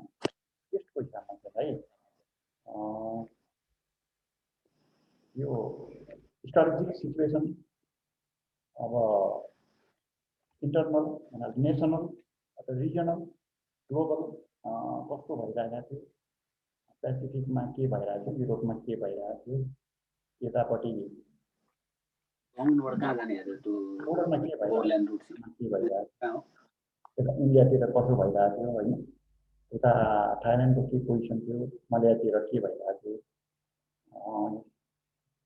यो चिजहरू बर्मामा आफै के भइरहेको थियो, एयर अपरेसनल इन्भाइरोमेन्ट भन्दाखेरि एयर इन्भाइरोमेन्ट के थियो, ग्राउन्डको इन्भाइरोमेन्ट के थियो। मैले यहाँ नेभीको त्यति डक्टर गरेको छैन किन नेभीको लागि लागेको छैन होइन। त्यति नेभलको पनि रोल छ सुरुबाटै यो सुरुमा कब्जा गर्दै त्यो अपरेसनल इन्भाइरोमेन्ट त्यो पनि हेर्नुपर्ने हुन्छ।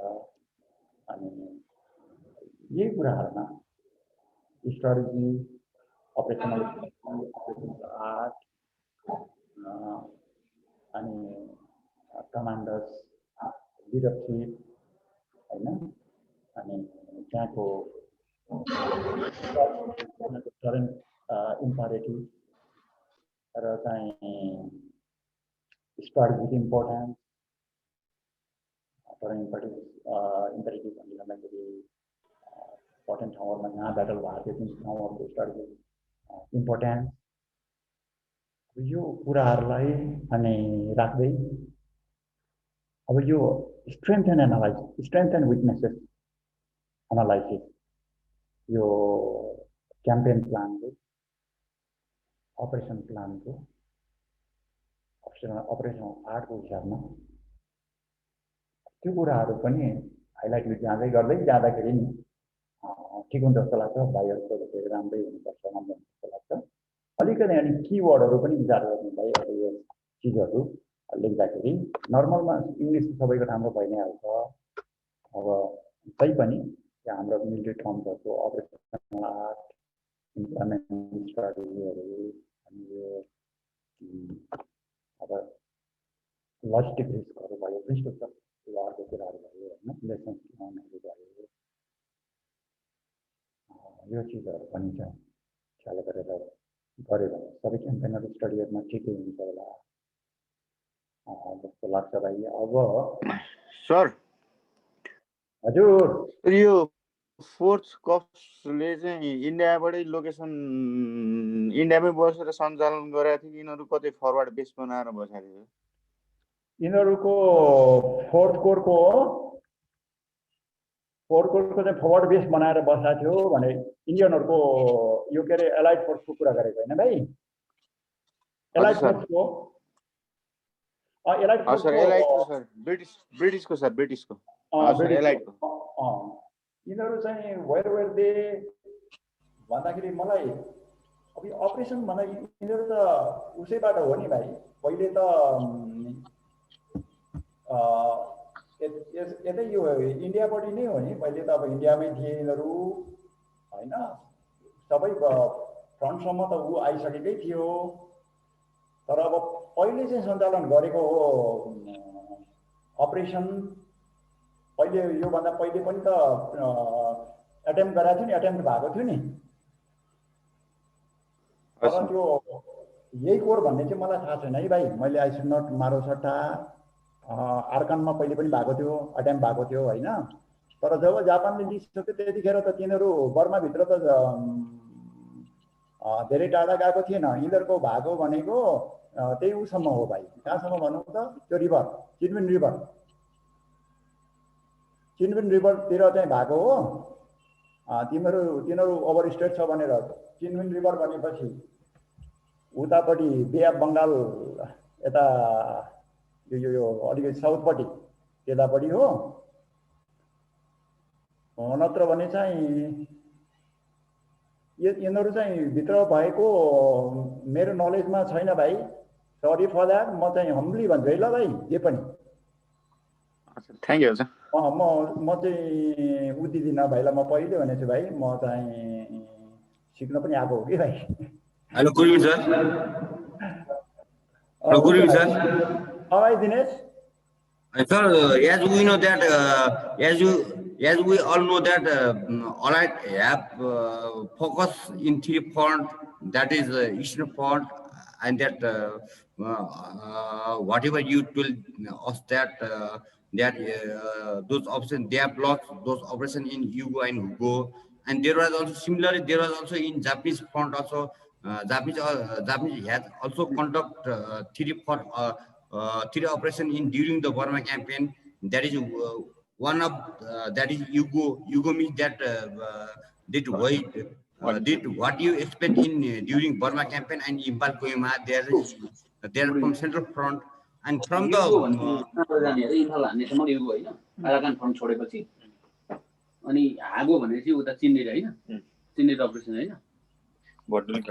त्यसमा मलाई के डाउट लाग्यो भने जस्तै हामीलाई इम्फाल कोइमा र जस्तै ब्याटल अफ इरावदीमा जसरी फोकस गर्यो अलाइडले र जापानिजले, after that what they go into the Rangoon operation, what is the implication and what are the battle focus in Rangoon operation sir?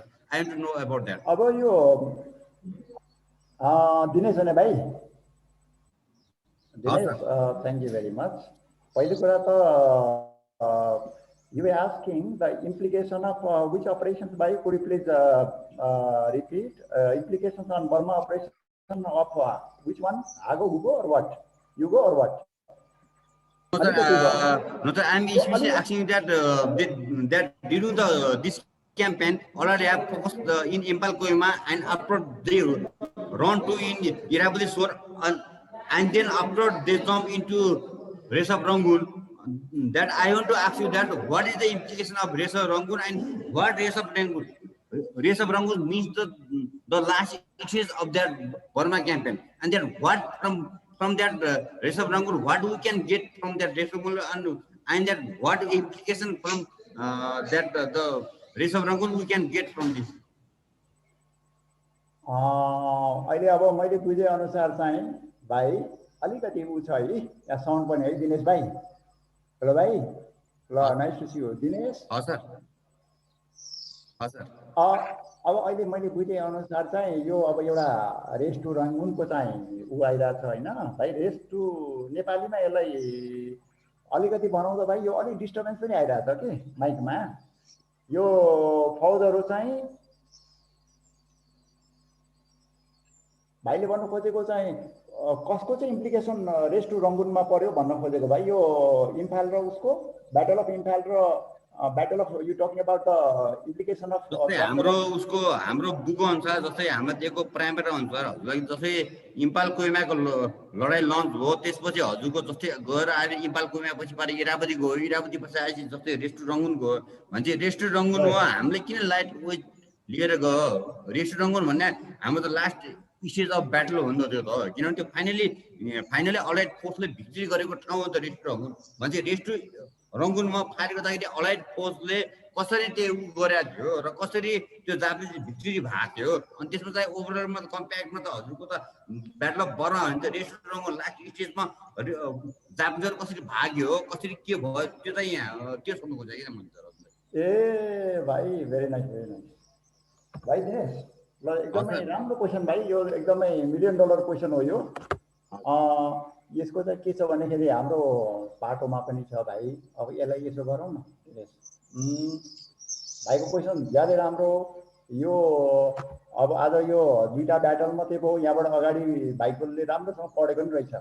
हजुर म त ब्याटल अफ बर्मा राम्रो पढेको सर। होइन यो एकदमै बडो क्यामेरा राम्रो पढेको रहेछ भाइ, मैले बुझिसकेँ, सिकिकन आएको छु भाइसँग होइन। यो के हो भन्दाखेरि अब त यो इरावती आउने हो भाइ होइन, इरावती भाइले भनिसक्यो। त्यो हामी भोलि खबर गरौँला अथवा अर्को सेसन कहिले हुन्छ हामी यसो डिस्कस गरौँला। म हजुरलाई कल गर्छु sir, I know you sir, you are my first battalion commander, I know you, I will call you.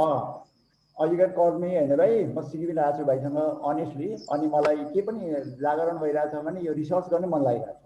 अनि अब यो भाइले त्यो भनिसकेपछि अब कहाँ जाने हो भनेपछि दिनेश, अब त्यो चाहिने त्यही ब्याटल अफ मेटकिलाहरू छ होइन, म्यान्डेलेहरू छ, अनि त्यहाँबाट रेस टु रङ्गुन छ, त्यो भाइले अब सबै पढिसकेको रहेछ। ठिक छ, अब हाम्रो सब्सिक्वेन्ट सिटिङमै आजको प्लानमा चाहिँ यो दुईवटा थिएन। अब हामीले चाहिँ अब त्यो गरौँला नि, अब ब्याटल अफ इरावती गरौँला। अनि त्यो अहिले भाइले चाहिँ एकदमै खास क्रक्स फाइनल चाहिँ हुने नै त्यहाँको फल अफ रङ्गुन हो, त्यहाँ चाहिँ गरौँला नि भाइ, हुँदैन दिनेश? त्यो पनि स्टडी गरौँला। So nice of you Dinesh, म त आई रियली एम ह्याप्पी, भेटे जस्तो लाग्यो Dinesh. Okay sir, okay sir, thank you, thank you sir, thank you हजुर, ल thank you sir. My question is regarding today's class, sir. Today we studied about the Battle of Impala and Kohima, and so why the Battle of Impala and Kohima is called turning the tide of total battle, sir? Battle of Kohima कस्तो राम्रो दिनेश, यस्तै पनि आउन सक्छ है Dinesh? Sir I am sir यसैमा म sir I am third Dinesh sir. एउटा सर यसमा चाहिँ एउटा क्वेसन के सर, यो 2075 मा सोधे रहेछ हैन सर, यो चाहिँ ठिकै के सर? अब हामीले जस्तै यो यसको चाहिँ विकनेसेसहरु, त्यसपछि यसको लिडरशिप स्किल्सहरु हैन सर, ट्याक्टिक्सहरु पढियो नि सर। ठ्याक्कै यो त्यो भाइले भने जस्तै टर्निङ टाइड भने नि सर, यसलाई यसको सिग्निफिकेन्स चाहिँ के हो भनेर 2075 मा सोधे रहेछ हैन सर। ठ्याक्क सिग्निफिकेन्स चाहिँ के एकदम सर्टमा सर, सिग्निफिकेन्स चाहिँ भन्ने हामीले जस्तै पोइन्ट फर्ममै लेख्नु पर्यो भने सर के इन्क्लुड गर्न ठिक होला सर? Okay, very nice. अब यो उ चाहिँ ब्याटल अफ कोहिमा, अब यो पहिले नै यो के हो भन्दाखेरि यो एडम बेसै हो के, त्यो अलाइड फोर्सको एडम बेस हो नागाल्यान्डको। अब चाहिने त्यो भन्ने बित्तिकै त्यो एलाइड फोर्सहरू त्यहाँ अपरेट गर्ने त्यो ठाउँ एउटा त एडमिनिस्ट्रेटिभली त्यो हो भाइ। अर्को के छ भन्दाखेरि त्यहाँनिर एयरपोर्टहरू छ, दिमापुर, इभन ब्रह्मपुत्र, यिनीहरू चाहिँ नजिक छ। अनि अब यो त्यहाँबाट चाहिँ माथि चाइनामा कुनमिङसम्म चाहिँ ओहरू चाहिँ सिग्निफिकेन्स के हो भन्दाखेरि चाहिँ सप्लाई युज टु गो भाइ to cut off the Chinese के भाइ, त्यो अर्को इम्पोर्टेन्स त्यो हो। अर्को आफ्नै फौजको लागि एडमिनिस्ट्रेटिभ एरिया, अघि मैले हामीले कुरा पनि गऱ्यौँ, त्यो भाइहरूले पनि सुनिहाले त्यो पढिरहेको हो, त्यहाँ पनि त तिनीहरूले राखेको थियो नि 3500 प्लस त्यो सर्भिस ट्रुप्सहरू चाहिँ त्यहाँ मेन्टेन गर्नको लागि भनेर। त्यो त ठ्याक्कै बोर्डरभन्दा उतापट्टिको त that's very important logistically secure place. त्यो मैले भन्दाखेरि अब पहिलो फर्ममा भन्दाखेरि चाहिँ त्यही हो भाइ, एउटा चाहिँ लजिस्टिकली स्टेजिङ एरिया, एडम एरिया, स्टेजिङ एरिया है भाइ अक्रस द बोर्डर। अनि त्यो लिइसकेपछि अर्को के हो भन्दाखेरि गेटवे टु इन्डिया। अब उतापट्टि यो दुईवटा सहरहरू यिनीहरू लिएपछि त इन्डियालाई चाहिँ अपरेसन गर्नको लागि स्टेजिङ एरिया फर जापानिजको लागि, आफ्नो उसको लागि पनि, अलाइडको लागि पनि भइहाल्यो त्यो अपरेसनहरू फर्दर लन्च गर्नको लागि। त्यो नै हो, यु अन्डरस्ट्यान्ड इट। अब यो बोर्डर एरियामा युनिट स्टेजिङ एरिया जहिले पनि एउटा त्यो स्ट्राटेजिक इम्पोर्टेन्स। अर्को यिनीहरू चाहिँ ऊ भएको हो नि त, अब कम्युनिकेसन एरिया त्यतिखेरै पुरानैदेखि कम्युनिकेसन सेन्टर भाइ, कम्युनिकेसन सेन्टर हो। अरू भाइ अब त्यहाँ अरूले नै भने हुन्छ है, यो पनि हुन्छ भन्दा हुन्छ भाइ। यहाँनिर यो चाहिँ ओपन डिस्कसन हो दिनेश 3 भाइ। अनि अहिले दिनेश घले भाइ, दिनेश मल्ल भाइ, अनि अर्को दिनेश भाइ सबै दिनेश आउनु मलाई त भेट भयो जस्तै खुसी लाग्यो है। म पनि सिधै छु भाइ, हो भन्दैछु एकदमै। मैले पनि उही त हो नि भाइ। Sir good evening sir. Diwas sir good evening sir. Good evening please sir यसमा चाहिँ सर अब हामीले सप्लाई रुट पनि भन्न सक्छौँ नि होइन सर? हिमालयन रिजनबाट चाहिँ चाइनाको लागि चाहिँ सप्लाई रुटको लागि पनि इम्पोर्टेन्ट भयो। त्यहाँबाट चाहिँ एलाइजहरूले चाहिँ सप्लाई गरेको जुन अमेरिकन फोर्स मिलेर चाहिँ चाइनालाई चाहिँ सप्लाई रुटको रूपमा नै प्रयोग गरेको भन्ने पनि छ नि सर। जब इम्पेरियल चाइनाले के अरे जापानले चाहिँ लिइसकेपछि एकदमै कङ्क्रिट पोइन्ट हो। अहिले मैले भन्न खोजेको पनि यता आफ्नो लागि भाइले भने होइन, आफ्नो हुनाले एलाइडको तर्फबाट भाइले क्लियर गर्यो एलाबोरेट। उतापट्टि एलाइडको तर्फबाट माथि अमेरिकनहरू यिनीहरू यो वार मेटेरियल्सहरू चाहिँ जुन चाहिँ सप्लाई चाहिँ अब इम्पेरियल जापानिजले जुन चाहिँ बर्मा लिइसकेपछि चाहिँ चाइनालाई चाहिँ जुन चाहिँ यो सप्लाईहरूमा वार मेटेरियल्सहरूको सप्लाई चाहिँ अलिकति कम भएको थियो, जुन चाहिँ रुटहरू ब्लक भएको थियो। त्यो रुटहरू चाहिँ अब ब्लक भइसकेपछि अब चाइनालाई चाहिँ हेल्प गर्नलाई जुन चाहिँ अब त्यहाँबाट चाहिँ चाइना छिर्ने जुन एम्बिसन टाइपको थियो, त्यो हिसाबले चाहिँ चाइनाको जापानिजको एक्सपान्सन प्रोग्रामलाई रोक्नको लागि चाहिँ त्यो रुट चाहिँ मेन एकदम हब जस्तो भएर सर एकदम इम्पोर्टेन्ट जस्तो लाग्छ सर मेरो पोइन्ट अफ भ्यूमा। होइन दिवस एकदमै करेक्ट हो। उताबाट बर्माबाट भाइ त्यही हो, थाहै होला, थाहै छ भाइहरूले पढेकै छ त्यो बर्मा रोड हो होइन, त्यहाँबाट चाइना जानलाई। अनि यताबाट चाहिँ इन्डियाबाट जानलाई सपोर्ट गर्नलाई त्यही हो। अहिले यही एरियाबाट इम्फाल कोहिमा एरियाबाट चाहिँ जाने हो, त्यहाँबाट चाहिँ उता जाने हो भाइ। त्यहाँको चाहिँ डिमापुरबाट उता सपोर्ट गर्ने हो। अहिले दिवसले भन्ने कुरा आई फुल्ली एग्री है भाइ, मैले पनि पढाइ चाहिँ त्यही नै हो, मैले पनि बुझेको छ। द्याट्स इम्पोर्टेन्ट पोइन्ट वान एउटा त्यो। अर्को उतातिर इन्डियातिर हान्नलाई पनि इम्पोर्टेन्ट भयो नि होइन, इन्डियातिर हान्नलाई पनि त इम्पोर्टेन्ट भयो नि। त्यो लिएपछि त अब आइहाल्यो नि त, त्यहाँबाट इन्डिया लियो, इन्डियाबाट त ओपनिङ रुट पनि गर्न सकिन्छ नि सर होइन सर? त्यो जुन चाहिँ युकेले चाहिँ अब एक्सपान्सन गरिरहेको थियो, उसको एक्सपान्सन प्रोग्राम चलिरहेको थियो, त्यो एक्सपान्सन प्रोग्रामलाई जुन चाहिँ हेजिमोनी टाइपको चाहिँ एक्सपान्सन प्रोग्रामलाई रोक्नलाई जापानिजले पनि चाहिँ त्यो रोक्नलाई पनि आफूलाई चाहिँ थ्रेट अब इन्डियासम्म आएपछि बर्मामा पनि आउँछ भन्ने उसले एनालाइसिस गरिसकेपछि अब वाइ नट, किन यो जुन चाहिँ यो इस्ट इन्डिया कम्पनी चाहिँ एउटा चाहिँ व्यापारिक प्रयोजनको लागि आए पनि यसले चाहिँ एक्सपान्सन आफ्नो चाहिँ एक्सपान्सन युकेले चाहिँ भनेको थियो सन विल नट सूर्य अस्त नि हुँदैन कहिले पनि युकेमा भने जस्तै उसले चाहिँ त्यो एक्सपान्सन प्रोग्राम ल्याइरहेको थियो सर। त्यो एक्सपान्सन प्रोग्रामलाई चाहिँ हल्ट गर्नलाई अथवा चाहिँ उसलाई चाहिँ थ्रेट महसुस भएर जापानिजहरूले चाहिँ अब इन्डियासम्म आएर इन्डिया नै क्याप्चर गरिसकेपछि चाहिँ गर्न लागिसकेपछि उनलाई त्यो थ्रेटलाई चाहिँ एनालाइसिस गरेर त्यो एक्सपान्सन प्रोग्राम रोक्ने मिल्यो भने त्यो बर्मा थ्रु चाहिँ इन्डियालाई पनि क्याप्चर गर्ने उसको योजना जस्तो देखिन्छ सर।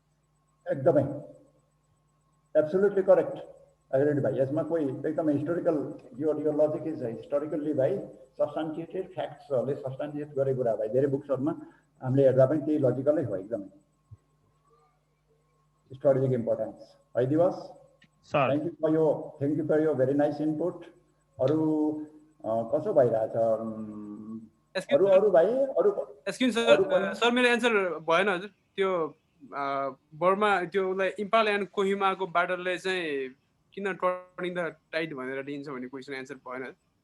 टर्निङ द टाइड नै भन्नु भनेको भाइ सर। ल दिनेश, मेरो थटमा नि भाइ, भाइको थट के हो? भाइको कहिले कहिले त्यस्तो हुन्छ नि, भाइको पढाइमा भाइको आन्सर के हो दिनेश? हाम्रो मिल्छ मिल्दैन? सर मेरो विचारमा चाहिँ के हुन सक्छ भन्दाखेरि जापानिजहरूले चाहिँ अब सुरुमा जित्दै आएको छ, जुन अफेन्सिभ लन्च गरिरहेको थियो, लन्च गरिसके पछाडि चाहिँ ब्रिटिसले हजुरको 1000 माइल चाहिँ पछाडिसम्म विथड्र गरेर चाहिँ पोजिसन लियो। इम्फाल र कोहिमा जुन चाहिँ पोजिसन लियो त्यो बेलासम्म चाहिँ ब्रिटिसहरू हजुरको जुन विथड्रमै थियो र पछि डिफेन्सिभमा थियो, अनि जापानिजहरू चाहिँ अफेन्सिभमा थियो हजुरको। अनि पछि त्यो battle of Imphal and Kohima चाहिँ हजुरको त्यो लन्च हागो अफेन्सिभ चाहिँ लन्च गरिसके पछाडि सुरुमा जापानिजहरू अफेन्सिभमा थियो, अनि काउन्टर अफेन्सिभ गर्यो ब्रिटिसले, अनि त्यस पछाडि गएर जापानिजहरू चाहिँ रिट्रिट हुन थाल्यो, अनि प्लस ब्रिटिसहरू चाहिँ हजुरको अफेन्सिभ हुन थाल्यो भन्ने चाहिँ मेरो बुझाइ हो सर। त्यही भएर चाहिँ टर्निङ द टाइड भन्ने मेरो बुझाइ हो। सायद त्यसमा सक्छ। भाइको एकदम नाम लाग्यो भाइ। मैले चाहिँ सिम्पल टर्नमा भन्दाखेरि भाइ टाइट भन्दाखेरि टाइटको वेब थियो। अब भाइको चाहिँ सिम्पल उसमा भन्दाखेरि वेब आइरहेको थियो। त्यो इन्दोरको चाहिँ एक्सपान्सनिस्ट वेब जितेर आएकै हो। ठ्याक्कै त्यहाँ आएपछि के भयो भन्दाखेरि तिनीहरूको विजय यात्रा चाहिँ रोक्यो कि भाइ। Sir I want to share one thing sir. Okay Dinesh please हो। ल भाइ यो के भन्छ भने एक्चुअली सिनियरियो हुँदाखेरि भाषामा भन्दाखेरि जब पनि तलबाट त्यो अलाइड फोर्सको कमान्डर भन्दाखेरि जस्तै त्यो जनरल सिम भन्छ हामीले। जनरल सिमले जस्तै 3टा ट्याक्स लिएर गएको थियो सर। उसले ट्याक्समा जस्तै 21 बाहिनी 17 बाहिनी अनि 23 बाहिनीलाई के उसलाई डिपलाई त्यो अनुसार अपराध गरेको थियो। अब जब पनि ऊ जापानिज आयो, जापानिज आइसकेपछि हजुरले अघि पनि एउटा पावर उसमा स्लाइडमा भनिएको थियो कि सर त्यहाँ त्यो इम्पाल र कोइमाको छोटो लडाइँ त्यो होइन सर। इम्पाल र कोइमाको छोटो लडाइँ होइन सर। इम्पाल कोइमा भनेको एउटै लडाइँ हो। त्यसमा चाहिँ माथिबाट आएर जाप्ने गएको थियो जस्तै दिनेश भाइले भनेको थियो कि यसमा चाहिँ यति बेला के भएको थियो भने सर एक्चुअली हाम्रो प्राइमरीमा हामीले प्राइमरी फोकसमा भएको छ होइन पढाइको। त्यसमा चाहिँ के भएको थियो भने चाहिँ उताबाट नर्दर्न फोर्समा जस्तै त्यहाँ के 31 डिप उसको जापानिजको 31 डिप माथिबाट उताबाट गएर उता हानेर उता माथि गएर खोइमा के अरे इम्पाललाई उसले उ गर्यो सर। के अरे खोइमाको के अरे उ गर्यो के अरे क्याप्चर गर्यो सर। त्यहाँबाट आएपछि हजुरको यताबाट आएर कन्ट्रोल गरेको छ सर। यसमा चाहिँ दिनेश भाइले भनेको म अलि त बेसी एग्री छु सर। एग्री छु भाइ। म दिनेश भाइ म आफै भन्छु सर। म आई विल कल हिम। हुन्छ भाइ। ल थ्याङ्क यू। हुन्छ दिनेश। ल खुसी लाग्यो। अब यो त्यही हो कि यो अब यसलाई चाहिँ I am learning from you also हो है भाइ। अब यसलाई म सुरुमै भनिसकेँ म भाइहरूबाट सिक्न पनि आइरहेको छु। यहाँ सिकाउने भनेर आएको होइन। म त के हो भाइ वेल विसरको रूपमा आइराखेको छु है भाइ। सर म एउटा सेयर गरौँ हजुर। दिनेश भाइको क्वेसनमा सर जस्तो यो इम्पेरियल जापानिजहरू चाहिँ जुन चाहिँ एक्सपान्सन गर्दै बढिरहेको थियो सर। अनि उनीहरूको एक्सपान्सन प्रोग्राम चाहिँ सर यो बढ्दै गएको थियो सर। जब चाहिँ यो इन्डियाको चाहिँ जुन चाहिँ यो एलाइड फोर्सलाई हान्यो उसको हानिसकेपछि जुन चाहिँ यो टाइड एउटा फ्लोमा गइरहेको टाइड चाहिँ उसले चाहिँ हल्ट गरिदियो सर। र उसलाई चाहिँ के अरे अब फोर्सफुली चाहिँ ऊ ब्याक हुनु पर्यो र त्यो लडाइँले गर्दाखेरि उसको चाहिँ जुन इम्पेरियलिजम चाहिँ बिस्तारै इन्ड हुन गएको हिसाबले चाहिँ टर्निङ द टाइड भने हो कि सर। त्यो कुरा पनि अगाडि सँगै सब्स्टान्सिएट हुन्छ हैन sir. I want to share sir. Diwas सुन टर्न द टाइड मिन्स के भन्छ at the time there was a commander that is lieutenant general सिलिमले यस्तो जस्तो सिलिमले कति गरेर युज गरेको सिलिमले विभिन्न ट्याक्स युज गर्यो। Those are the factor what by which they win the battle. That is the turning the tide. Or turning the तिमीले यति बुझ कि हैन सिलिम was the commander and Silim used different tactics during his US commander during his operation used different tactics. Those are the tactics given you in book. Those are the tactics. He applied those tactics. That's why you were there. Only those are the tactics. You can understand up to this only. राम्रो है Dinesh. Input एकदमै राम्रो हो Dinesh. Input राम्रो हो दिनेशको चाहिँ उसबाट हामी सबले पनि अब भनौँ न हामी सबै भाइहरूबाट वी लर्न है भाइ इच अदरबाट। यहाँ नो हार्ड फिलिङ होइन भाइ। एकदमै मलाई त मन लाग्छ एकदम यस्तो राम्रो आफूले स्टडी गरेपछि सेयर गर्न त सर। अनि कसरी चाहिँ अब यसलाई टर्निङ टाइड दिनेश भाइले भनेको छ अब त्यो ट्याक्टिक्स मात्र युज गरेर भयो भन्ने जुन चाहिँ भयो सर। अब कसरी चाहिँ यसलाई चाहिँ टर्निङ टाइड भनेर दिनेश भाइले भनेको थियो नि सर। जो टर्निङ टाइड चाहिँ कसरी चाहिँ हाउ यो चाहिँ कसरी चाहिँ हामीले टर्निङ टाइड योलाई चाहिँ वारलाई चाहिँ कोइमा इम्फालको वारलाई चाहिँ कसरी टर्निङ टाइड हो भनेर भन्न सकिन्छ भन्ने कुरा चाहिँ त्यो बुझ्दैन के सर।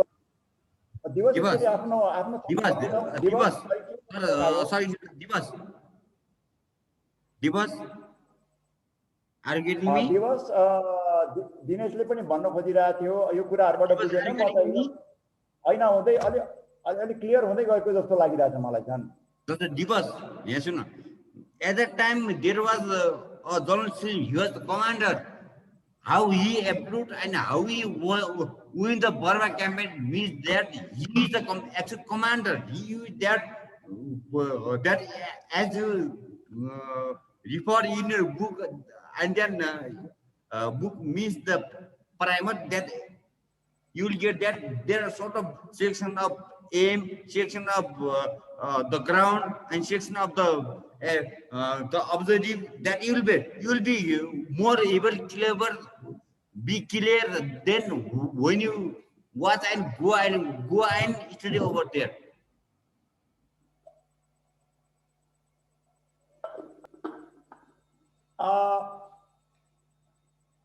अब दिवस भाइ hello, are we together?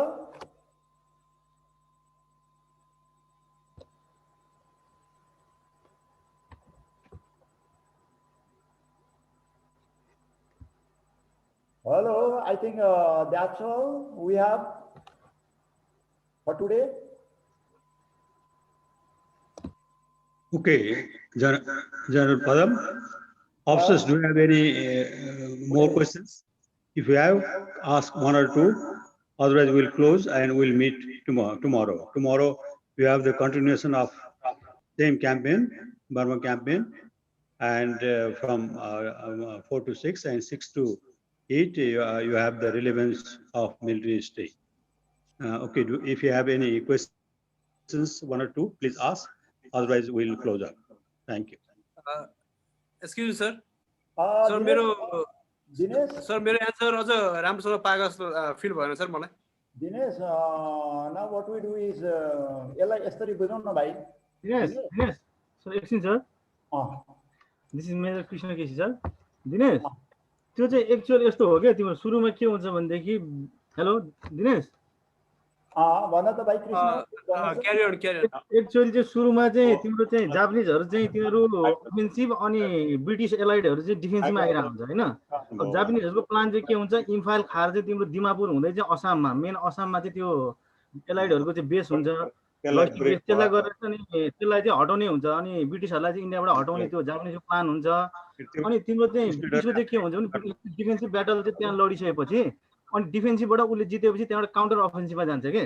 यदि उनीहरुले चाहिँ जापानिज चाहिँ तिम्रो इम्फाल र कोइमाको चाहिँ ब्याटल जिते भए उनीहरुले इन्डियामा गएर चाहिँ जितेर चाहिँ दिमापुर खाएर इन्डियाको चाहिँ असममा पुगेर ब्रिटिसलाई त्यहाँबाट हटाउँथ्यो. तर त्यो ब्याटल हारेपछि के भयो त तिम्रो चाहिँ एलाइडहरु चाहिँ सुरुमा डिफेन्सिभ गयो त्यसपछि जापानिज पछाडि रिट्रिट हुँदै गएपछि तिम्रो चाहिँ उनीहरुले चाहिँ त्यसपछि काउन्टर अफेन्सिभ गर्यो. त्यसैले चाहिँ त्यसलाई चाहिँ टर्निङ टाइड भन्नु भने हो के. अब अघि दिनेशले आफै पनि आन्सर भनेको थियो भाइ दिनेश. अनि अहिले जति पनि इनपुटहरु आएको छ दे आर अल रेलेभेन्ट. मैले देख्दाखेरि भाइ दिनेशले धेरै पनि उ गर्न खोजेको थियो. हेलो यहाँ दिनेश भने यहाँ तिनटा आइसकेको छ. दिनेश भण्डारी, दिनेश मल्ले. ओके, दिनेश भण्डारी भाइले पनि धेरै कभर गरेको हो त्यहाँ. दिनेश भण्डारी भाइले पनि. अनि दिवस अब दिनेश घले भाइको क्वेसनमा चाहिँ खास गरिकन म चाहिँ भन्छु टर्निङ द टाइडको फ्रेज भाइहरुले अघि जसरी एक्सप्लेन गरे त्यो ठीक छ भाइ. यो भनेकै सिचुएसन रिभर्स हुने हो कि अब मैले बुझेको चाहिँ ल. अब भाइहरुले भनेको सब त्यसैलाई सब्स्टान्शिएट गरिरहेछ. कसरी सिचुएसन रिभर्स भयो त भन्ने कुरा चाहिँ भाइहरुले एकदम राम्रोसँग एक्सप्लेन गरे. So I am very happy भाइ. I also learned and I gave my share my thought है भाइ. कसरी भयो त्यसले चाहिँ अब त्यहाँबाट चाहिँ टर्न टाइड चाहिँ टर्न भयो. फर्च्युन अफ अब चाहिँ कसको त गुड लक अब चाहिँ टाइप अफ के भयो त एकम्प्लिसमेन्ट अफ यो स्ट्राटेजिक अब्जेक्टिभतिर चाहिँ स्ट्राटेजिक अब्जेक्टिभ त बर्मा हो. स्ट्राटेजिक अब्जेक्टिभपट्टि चाहिँ त्यो दुईटा यो के अरे ब्याटल अफ इम्फाल र कोहिमाले चाहिँ के गर्यो त स्टार्ट गर्यो. एउटा सिंगल स्टेप भए तापनि त्यो चाहिँ एउटा इन्डियाको गेटवेमा आइसकेको. त्यहाँबाट यतातिर फर्दर अघि दिनेश घले भाइले आफै पनि भनेको थियो फर्दर यता आउन पनि सक्यो टुवर्ड्स इन्डियाभित्र. त्यो नभएर त इट अब रिभर्स ब्याक अब त्यसकारण यसमा धेरै दिनेश भाइहरुको सहभागिताको लागि पनि धेरै धन्यवाद। इनपुटहरु यस्तो राम्रो भाइ, आई एम भेरी ह्यापी। म त आई लर्न। अनि एज अ भाइ म त शुभचिन्तक हो। Please do not take otherwise, check our facts, we check our facts, figures. अब रिलेट विथ द के भन्छ primer, I prepare and come, whatever I know, I share with you guys and with you gentlemen also, and भाइहरुले पनि जति पनि जानेर पढेर धेरै गयो पनि पढाइ भइसकेको छ। I am happy त्यो चाहिँ you share among us, we learn from each other, है भाइ। Thing is, thank you sir, good night sir, good night, so nice। ल भाइ दिनेश, meeting you। हस् sir, thank you sir, ल to everyone। Otherwise, very nice session to me. It was fruitful to me. भाइहरुलाई लाग्यो होला positively. अब यो कुराहरुले चाहिँ ज्यादै राम्रो मन्थन भयो भाइ। At least I am enlightened with your questions. Thank you very much. Wish you all the best and good night. Thank you very much, General Padam. Tomorrow you can continue. And if you have time, if you can afford to find out what the doubts are today, you can clarify tomorrow. And tomorrow. Good evening, Bharja sir. Good evening, sir. Yes. Yeah, I have to share you. I am the one of the officers. I am Major Dinesh Bhandari.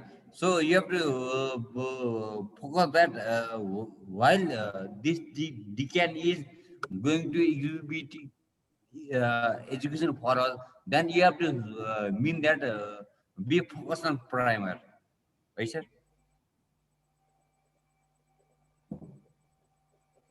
हजुरले कुरा बुझि बक्सी कि बक्सिन sir? Yeah, no, you must be talking about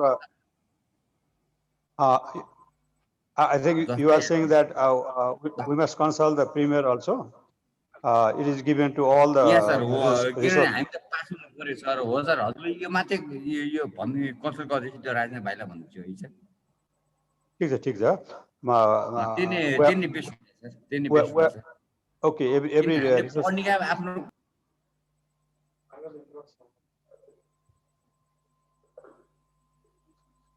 okay,